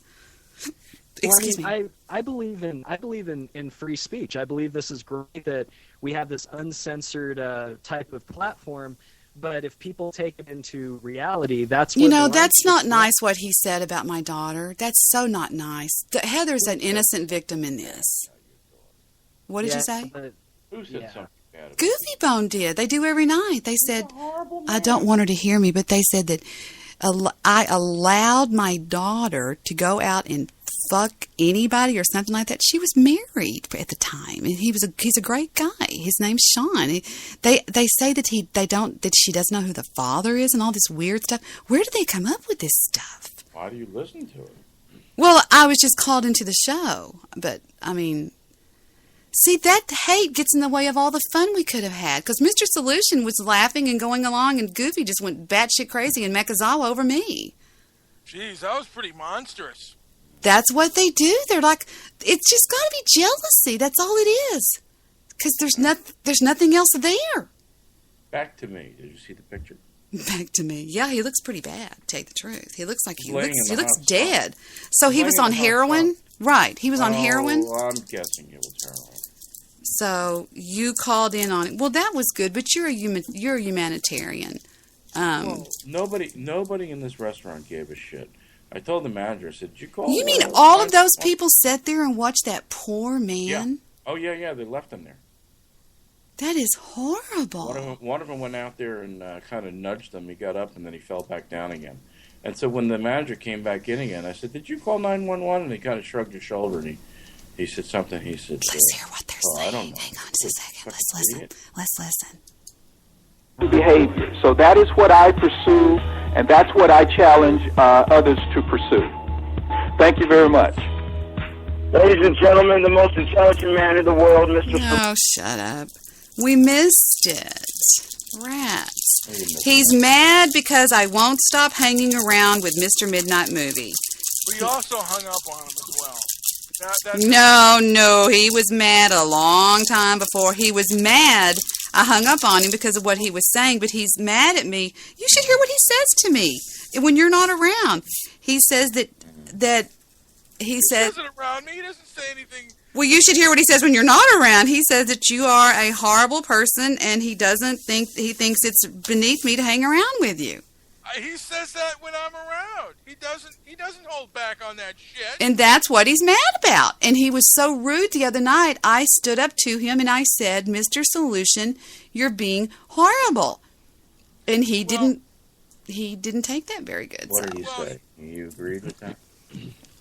Well, you hung. The one thing you did was you hung up on him. I didn't kick him from the call because he wouldn't let anybody talk. Well, there's one thing with putting somebody on mute, and because I put Mr. Solution on mute. That was putting him on mute. I didn't hang up on him. I put him on mute. Really? Yes. Wait a minute, Brian. Right when I put him on mute, it goes, "Thank you for using Blog Talk Radio," and the show ended. Do you believe he thinks I hung up on him? That's what I'm thinking. He hung up on me last night. I'm very upset. Oh, I hung up on you. But, oh my God, that's probably what it is. I never thought about that. I'm choking on these. You should be upset for hanging up on me. No, I'm not. For some reason, I'm sorry. But I, by the way, have never hung up. Have I ever hung up on any caller? No. I take that back. Rocknet, because Solution got Mr. Midnight Movie kicked off of BTR for doxing him. Was he doxed? Hi, Jewish producer. Oh, I'm here. Okay. No, Midnight Movie has never hung up. No, I've never hung up on anybody. No, you have a hard enough time getting a caller.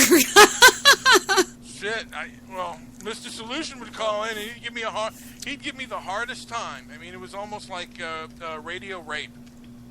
You are so up that man's ass. Why? Desert Rose is going, "Dang, that smell. Get that pedo out of here." She's such a hater. It's so silly. I told you her vagina smells. Run, Pimp Hat, run. Well, he was on Goofy Bones' show talking shit, so that's one of the reasons I was talking about him. Why I'm up his ass. Come on, give me a break. She only keeps Oggs around because he's a yes man. Pimp Hat is so sad. Pimp Hat has got the dogs of my brother-in-law and thinks I live there. We don't live there. We don't. I mean, I could lie and say we do, but we don't. We have our own home. They have a $600,000 mansion in South Lake. He's a doctor, but I'll tell you what it is. Victor's brother is 6 years older than him, and married a girl named Debbie. Her name is also Deborah Montoya. And I guess that's what Pimp Hat thinks. And she's older. She's 56, I think. She's 55, 56, 54, something like that. I don't talk to her very much, but she's got blonde hair, blue eyes, and her name is also Debbie Montoya. And I'm Debbie. This is amazing. What's that? What? Just all this stuff. I've been coming from somebody who has practically zero history in it compared to you guys. This is amazing to watch from the outside. It's real. But you'll learn, Alan, the truth that I've never done anything to any of these people. Nothing. Well, you know what? I'm at the point right now where I'm, whatever. You guys are cool. Alan? Mr. Solution will be back. He can't stand Goofy Bone. He thinks they're idiots. I've been on this thing for 3 years, and there's so much shit that's still a fucking mystery to me about this whole fucking Thank you for using Blog Talk Radio. Goodbye. Oh, all we lost was Roll Tide. You know what? You're going to lose me, too, because I got to wake up early, but it's been a pleasure, you guys. And I'll be doing shows all throughout the week, archive shows, stuff I put together from previously. So hope you guys check them out. Super. Moxie goes, run, her cunt smells horrible. Moxie, how do you know how mine smells? You know what? I think I'm gonna let the dust settle. I'm probably not even gonna log into Spreaker for the next week. I'm just gonna go back to Monday. Well, I heard you say that they were gonna find anyway, so I didn't want to make it look like, you know. It's no problem. It's one of those things where I knew they would find out, and I just don't care anymore. They all listen to my show nightly, and I didn't want to make it look like you were hiding and being kind of covert or whatever. So. How did they know that I was in there if they didn't have a representative? How did I know? Okay, a representative. What are you talking about? How did they know I was in your show if they didn't have someone in there?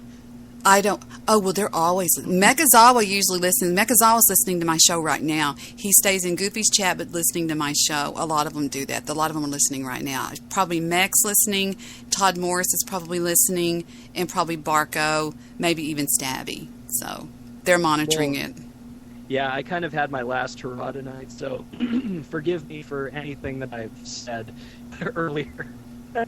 It was fun though. I didn't say anything directly to you, but I did some production pieces. That were fun. I don't care. I probably won't listen to it if it's all the same to you. It's just all I've been putting up with this for so long, and it doesn't make any sense. It's so stupid. I just wish they would leave my daughter out of it. That to me is kind of crossing the line. Just wait till your daughter gets older. It's really not cool. No, it's not. And starting next Monday, it's going to be pretty boring shows, but they're going to at least be content shows, not Spreaker drama. No, I'll push them. Okay, I appreciate that. What is wrong with this man's bandwidth? Mine? Yeah, yours. You're kind of bubbly. You're understandable, but you're bubbly. Oh yeah, it's. I've had problems with my mic all night. So. No, it's not your mic. What you need to do is you need to close out everything on your computer but Skype. Aha. Okay, cool. Are you uploading porn to a server in Southeast Asia? No. How did you know? Well, stop doing that. Ignored you. All right. You guys have a good night, and thanks for having me on. Good night, Alan. Thank you for calling in. No worries. All right, Alan. I saw Planet of the Apes today. We don't care. Hush! How do the monkeys look in that? Do they look? Excuse me. Do they look better than they used to? They looked more realistic than the one Enki drew, who's a half-breed of a monkey and a human. Let's hear what they're saying now. Hang on. Let's do a check. And he shattered our frail illusions. I'm standing here at the North Pole! Oh, just some stupid stuff. Fong Chong wants to send me $50.6 million. Who cares? Give it to me, fuckface. Well, you go talk to Fong Chong. FengChongFamily@gmail.com. Send him an email. I'm sure he'll talk to you. I hope so. I hope so, or I'll kill his dog. While we were marching to Georgia, hurrah, hurrah, the flag that made them free. All right, back to me. You see the guy laying there? Yes. This was a ghetto McDonald's. Mm-hmm. You know how you know you're in a ghetto McDonald's? No, they don't have the what? There's nothing out where you can just take it. There's no ketchup. Are you serious? There's no drink dispenser. The only thing that you could take were straws. That they had out on the front counter. No ketchup, no salt, nothing. So you can't ask for everything. You can't refill your own drink by yourself. Correct. Yeah. The ghetto sucks, and the people there make it suck. It's a ghetto McDonald's. And there was one guy there were a couple bums with, I don't know, vomit all over them. I don't know what it was. It was really disgusting. What are you doing in a ghetto McDonald's, a nebbish like you? Well, my friend Isaac, who drove to D.C. from New York, picked us up. And then we drove down. That was quite an adventure. Never drive with people who learn to drive in New York City. They must be the worst drivers in the entire world. I've seen better drivers in Venezuela, and certainly I've seen better drivers in Thailand. If the GPS said make a left, he'd make a right. If it said stay straight, he might make a U-turn. So we were looking for gas because he didn't have any gas in the car, and he was making the wrong turns all over the place. And so we finally got gas and then ended up in McDonald's to go pee. And did you have a burger there? I did. Yeah. I had something off the dollar menu, including a very nice iced tea, but I had to keep asking them. They gave me the iced tea, and then I said, well, how about some sugar? And they had to look for that. And I asked them for lemon. They at least had lemon. And Are there any white people that work fast food in any place in Philadelphia? well, certainly not at this McDonald's. Everybody was Hispanic or black. Yeah. And neither of them seemed to care. In fact, even the people that were in there, the customers were mostly black. And none of them gave a shit about the guy laying there. They could care less. Sounds like a real great place to stay away from. Well, not if I'm there. Debbie, when you go to a McDonald's or I've noticed at Chick-fil-A, and I could be wrong, they had a lot of white people working at Chick-fil-A. Would I be correct on that, or is it mainly? I think Goofy Bone's going to call in, so he said I hope I gave him the right number, the 214-444-5488. So, and Pim Pat's freaking out about my dogs. He thinks I live in Southlake, Texas, which is hysterical.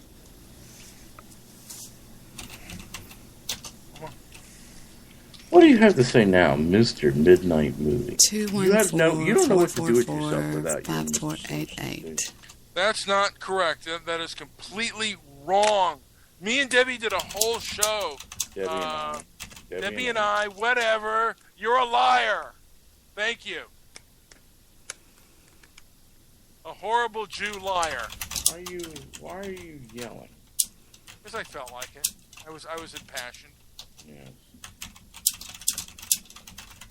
I sound like the Jew doing a keyboard troll. Yes. We're going to wait just a... Goofy only has 189 followers.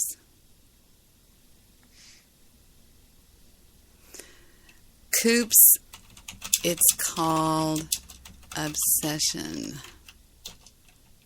Yes, that's a clone. It was all about obsession. Coops is cute, whoever he is. Let's talk about your caller last night, your guest. I was on webcam, and he was seeing me and Victor, and he just thinks I'm really pretty. You saw me. I want to speak about his weird tendencies. Okay. Swimming out into the ocean as far as he can to talk with Jesus. Well, and his parents got on to him and said that he was in shark-infested waters. Goofy, call in. I'm not going to wait all night. Come on. We'll give him a couple of more minutes, and then we'll pull it.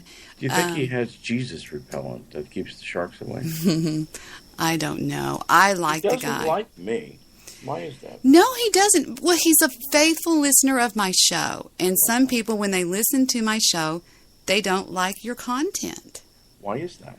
Well, you're sort of droll and interruptive and things like that. And narcissistic. No, well, yeah, little, but I like the guy. I don't know why, I just do. And I'm not being a person that likes everybody. Why I don't did like. You show favor to him and not to me. He was my guest. You were just a caller, and you were being rude to him. Wow. Who's being rude? You were saying, no, wait a minute. You were kind of being rude, weren't you? I haven't listened to the replay. No, I wasn't even talking to him. I'm sorry. What did you say, Mr. Midnight Movie? When he did, you know what, I got to agree with the Jew. When someone says they go out to the ocean to commune with Jesus, that would get on my nerves, too. I wasn't there when he said that. When did he say that? But I did read. When he was talking to you. If I was his wife, I'd have left him, too, because I think he's crazy. I don't know. Jewish producer, do you think that my relationship with Mr. Midnight Movie is strong? I don't think it's a relationship. Anybody who has a relationship with Mr. Movie. You're not Jewish producer. You're a putz. It's clear to me they want to take over the time zone. They want to be number one at what they do. And really, it has nothing to do with their content. Right? It really has to do with knocking you down in regard to. But I'm not going to go anywhere. I like what I do, and I like. Yeah, they're trying to gangbang. They're trying to gangbang you off the network. Oh, listen to you, wishful thinking over there. And they were sitting there saying, "Mr. Midnight Movie, you've been over there sucking on the what? That's a bit too graphic for me. That's ridiculous. You know, that's really goofy. They don't have anything. I excuse the pun. Well, it looks like he's not going to call. When is that anchor baby going to call? He always says he's going to call, and he's not going to call. Never calls. Yeah. He's a liar. He wouldn't call in and face us. He's too chicken shit. So it looks like what Mr. Solution, as far as I can tell, was wanting to just have a debate between... Mr. Solution is having a hissy fit.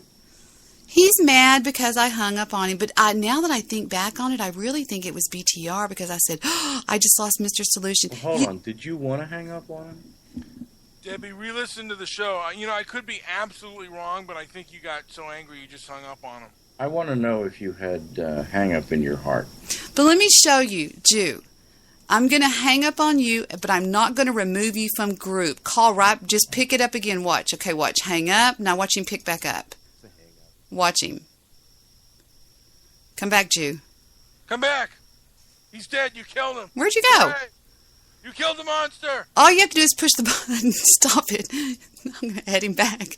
There's a button that you put. There he is. Made you wonder, didn't I? Yeah, you scared me. I was going to head you back. I made you look like a liar. Okay, that's what I did to Mr. Solution. Yeah, but when you do that, that's a hang-up. No, it's a mute. Oh, Debbie. Oh, it's a hang-up. It's a hang-up, and, you know, I mean, you were upset, but to me... Well, she hangs up on me all the time, so I don't know what the problem is. Well, he does say things... You were getting very pissed off that day, and I get, you know, I've gotten pissed off, and he said worse to me, 1,000 times worse. Now, Mr. Midnight Movie, are you taking up for this man that calls you every name in the book, and he's a narcissistic... This is your words... I'm not, you know what, But you know on the internet that those people don't take apologies. If I was to apologize, he's not going to listen to it. Maybe not, but I'm not taking, okay, to me, he brings interesting content, and I don't know. He won't let you talk. He will not let you get every time you talk, he interrupts you. You know what, he was... at the time being rather polite. I mean, before he did, but at that time I didn't see it as much. No, the night before he was very polite, and then the next night he was rather vicious. So, you know. You know what, I'd have to listen to me. Yeah, you have to get your show straight, because there was 2 in a row when he called in to talk to you and I both, and the second one he was kind of grouchy. because he's been grouchy with me. I mean, and that's just my way. I've never. What pissed me off that he said, and I stand by this, is he prefaced a sentence by saying, well, now all of these points being made are stupid. So I'm going to give my opinion, and it's going to be the only valuable opinion. I like the way he thinks. Very positive. Well, here's the thing. You know what? I could give a shit less because, see, I don't take it personally. Well, I don't take it personal either, babe, but here's what I'm saying to you. I mean, Mr. Midnight Movie, the putz, I have to be mean to you. Yes, go ahead. Jerk. Anyway, when he starts bashing, I take it as that he's including me in on it, and he's not. That's very narcissistic.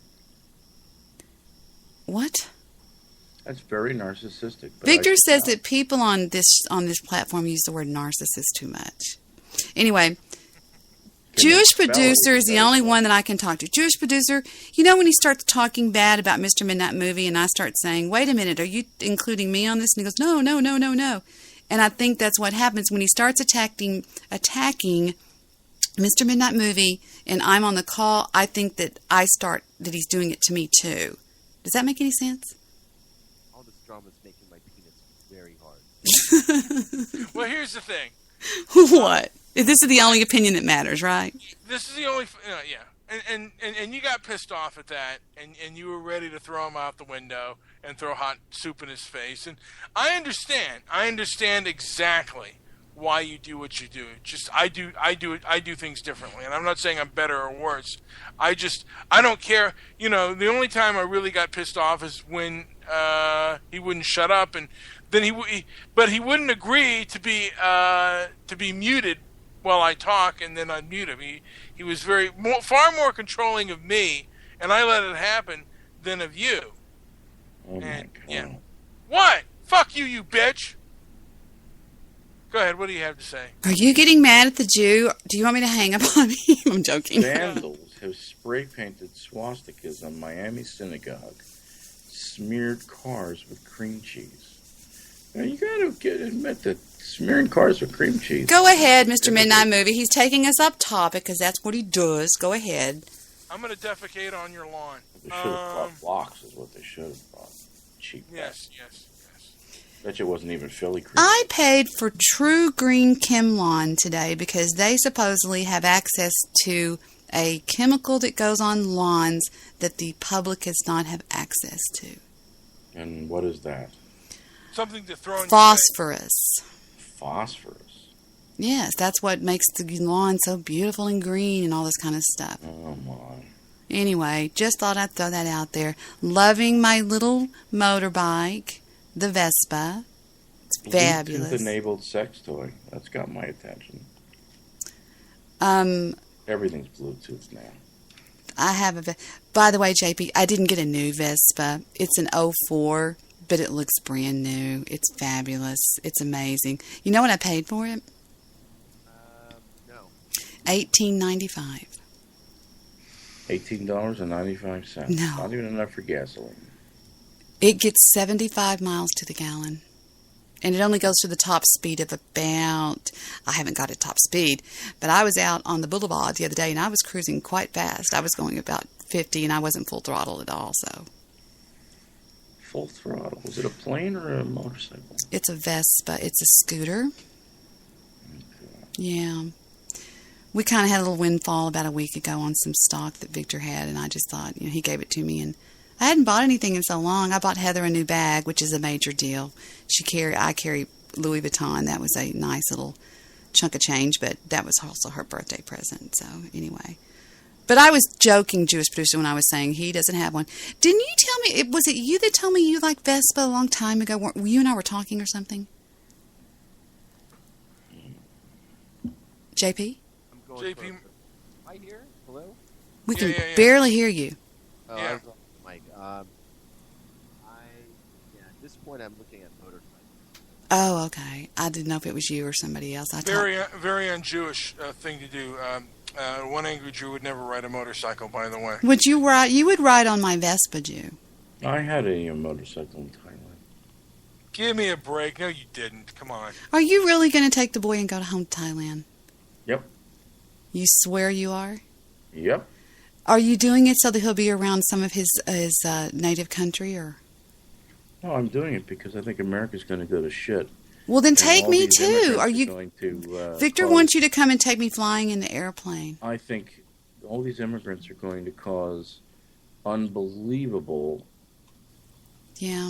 disease in this country. But Thailand's not that great of a place to go and live. I mean, look at it. What do you mean, look at it? Thailand's wonderful. Food's great. Women are beautiful. Why don't you go to Israel? Well, I guess I could, but... If you were to ever move anywhere, JP, where would you go? Nobody bombs Thailand. You know where I would go if I could get out of here? I would move to Spain. So I'm just saying, I know. Spain, maybe Berlin. Who's calling? I'll be right back. Oh, someone's calling. I can't say, but I'll be back. Getting a call. No, it's the Jew. Somebody's calling the Jew. Don't put us on hold. Don't put us on hold. We'll get your music. Where would you move to, JP, if you just had, the inkling to move somewhere? Somebody I know wants me to move to Japan. I'm kind of pondering that. Someone who can get me. They say that it's a neat place to live. It's very fast paced, but they're good to foreigners. They like I've heard a lot of places about that. Spain is good. You can get a nice, beautiful little apartment that you can live. I mean, I love the food everything. That's where Victor's got roots over there, family over there. His parents just got back, and they went to Dubai, and they went to somewhere else. I forgot. They spent a week in Dubai. They said it was unbelievable. They stayed in the Palace Hotel up on the 140-something floor. They said they were in the clouds, literally. So, yeah. So anyway. Goofy Bone never showed up, that coward. Showed up over here. No, and the lines are open. He can call. Let me check by my cell phone sitting right here in front of me. I'm going to call 214. Here we go. Oh, that's the password. Stand by. Let's see. 1, 2, 3, 4. There's the password. Okay. Calling the number just so he can. I tried to call and it didn't work. Okay. 214. Let me turn it up. 444. Dialing.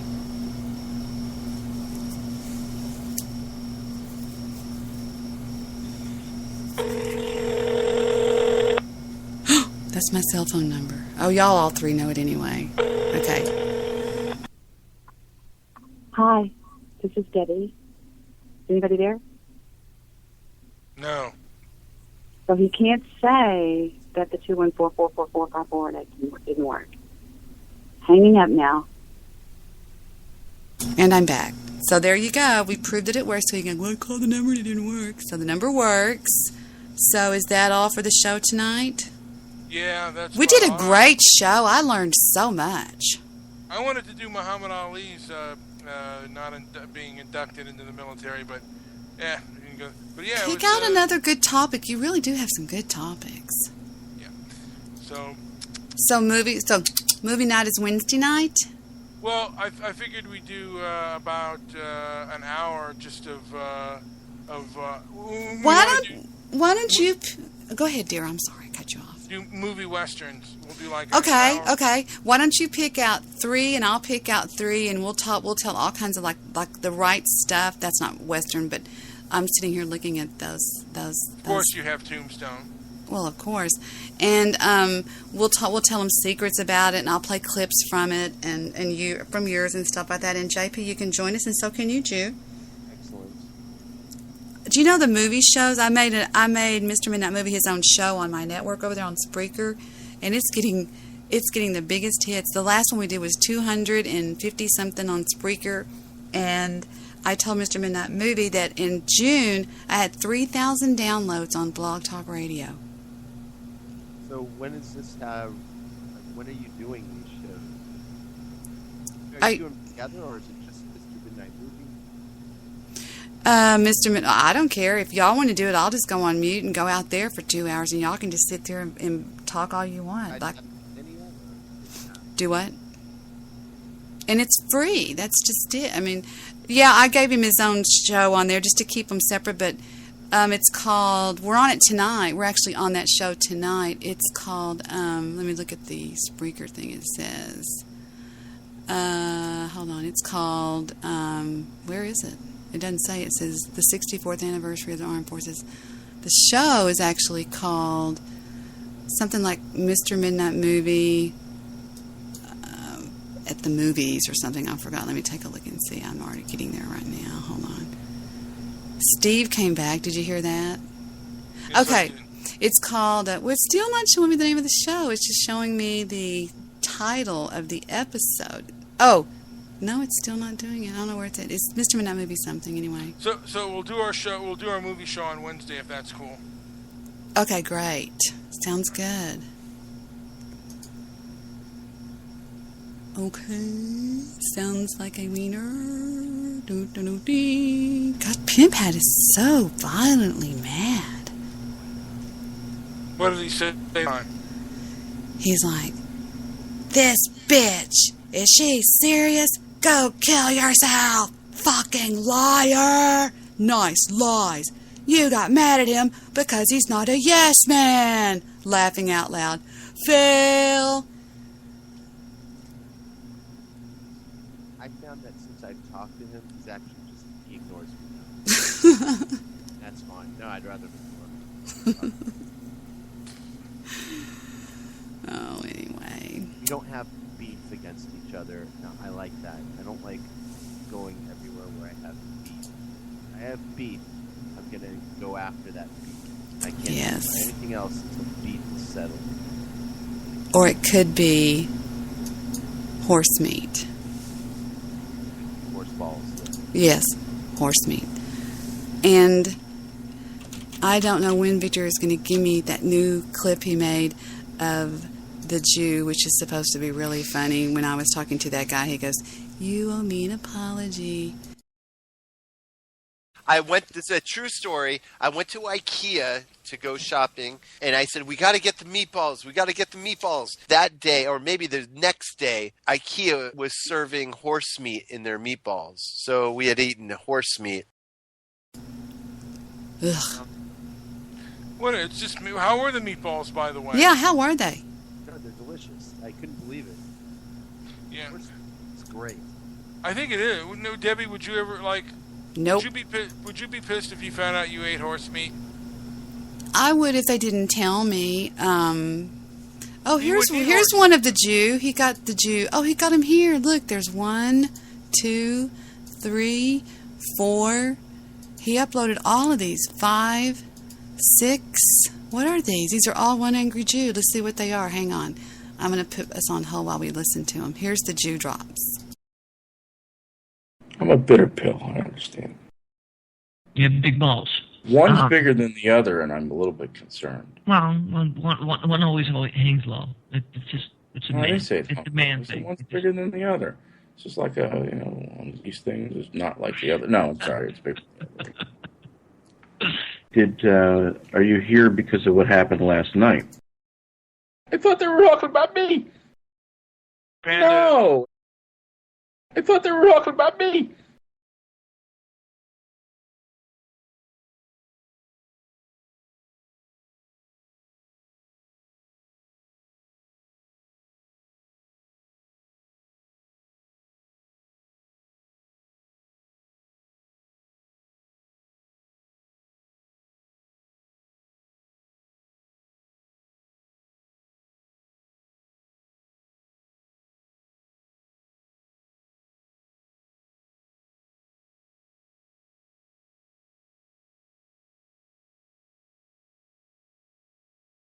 I'm sorry, people. We're back. I forgot to unmute us.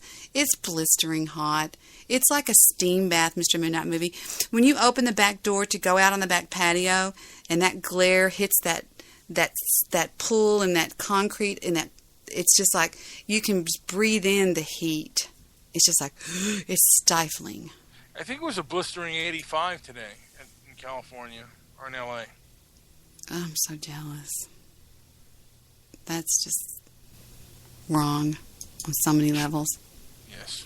When I went there, and I did go there, and I went all the way up the highway. I started in San Diego and went all the way up to San Francisco. And at night, excuse me, on the board, not the boardwalk, but at the wharf, the dwarf or wharf, okay, where the seals go like, I went and bought some shoes that are made by, what are the flat ones that your feet kind of sit down in? They're leather. Birkenstocks. Bought some Birkenstocks because we were going to do a whole lot of walking, and we got in one of those Chinese things where the Chinese guys pull us. You know, we were right in the back of it. Rickshaw. And what was I going to tell you? That night, and it was like the middle of summer, I had to go and buy a jacket because it was cold. Yeah, in Northern California, you can get cold, like near that area. But the weather in San Diego, we stayed at Coronado del Rey, that beautiful hotel, for a week, and it was enchanting. It was unbelievable. And every morning, I would go out on a light run down the beach, and every morning, the Marines would come by jogging in cadence.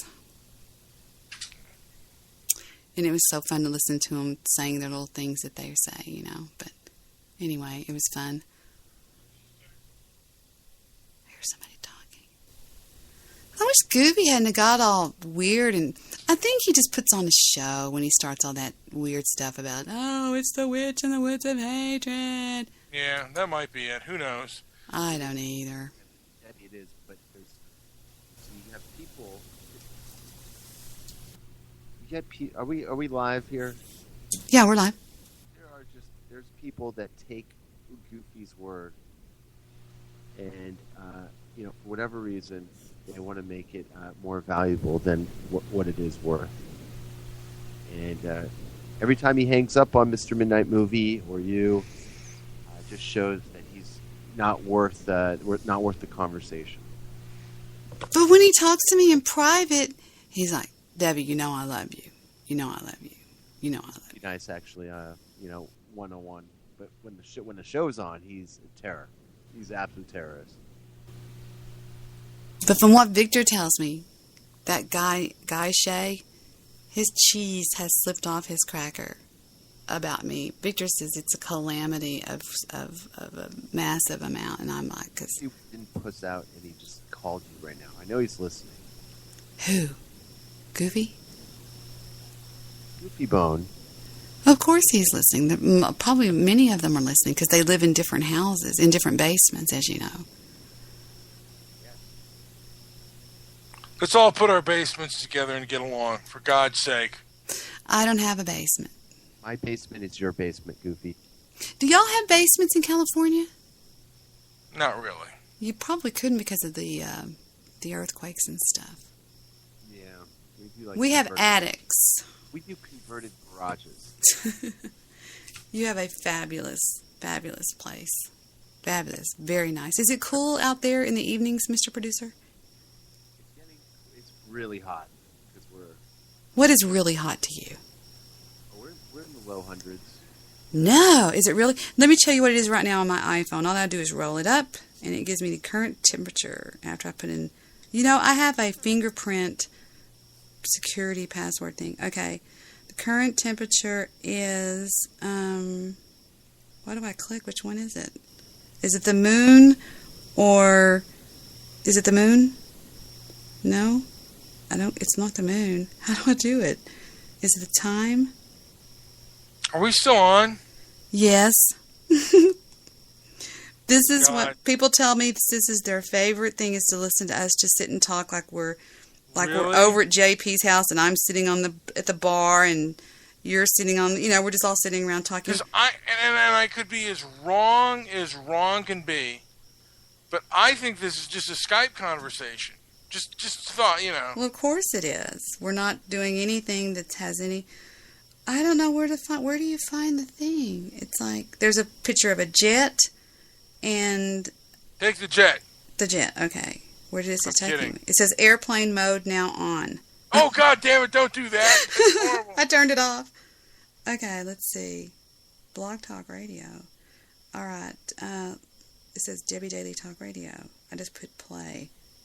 No. You and I have a good relationship. I think we have a mutual respect for each other, and I think we somewhat. Well, I work at it harder than you did. I think that we somewhat understand each other. That was 2 nights ago. Something went horribly wrong. I don't know where the weather is, so Heather would know. She knows everything about this dadgum thing. I gotta get to bed. Good night. I'm too. So I will see you guys next time, and everybody out there listening, take it easy. Or I'm sorry about the weather, but it's been really hot, very sticky and everything. So JP, pick a number between 1 and 7. 3. 3? 1, 2, 3. 3 it is. You're gonna laugh. I hate number 3, but 3 it is. All right, 3. Wait to hear what it is. Oh, no. All right. Till next time, here is this song.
I went to the true story. I went to IKEA to go shopping, and I said, we got to get the meatballs. We got to get the meatballs. That day, or maybe the next day, IKEA was serving horse meat in their meatballs. So we had eaten horse meat. Factually. Now, Rex was a Texan out of New Orleans, and he traveled with the carnival shows. Ran bumper cars, sucked cheap cigars, and he candied up his nose. He got wind of the big brown beaver, so he thought he'd dig himself a peek. But the beaver was quick, and he grabbed him by the kiwis, and he ate his poor week.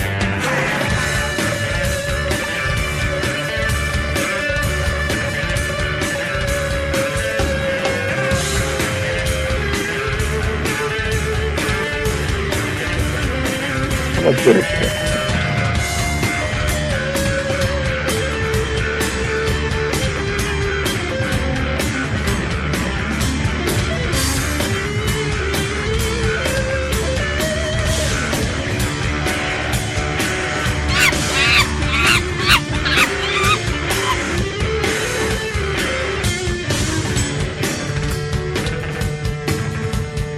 Let's do it.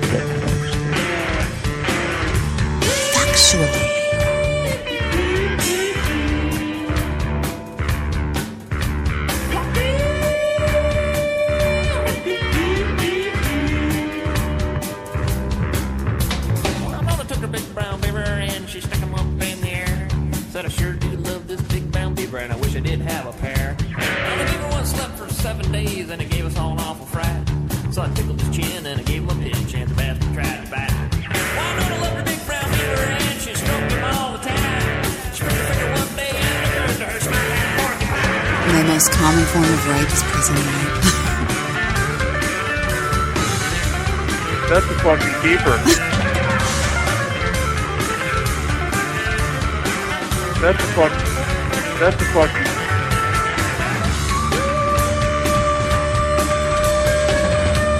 Factually.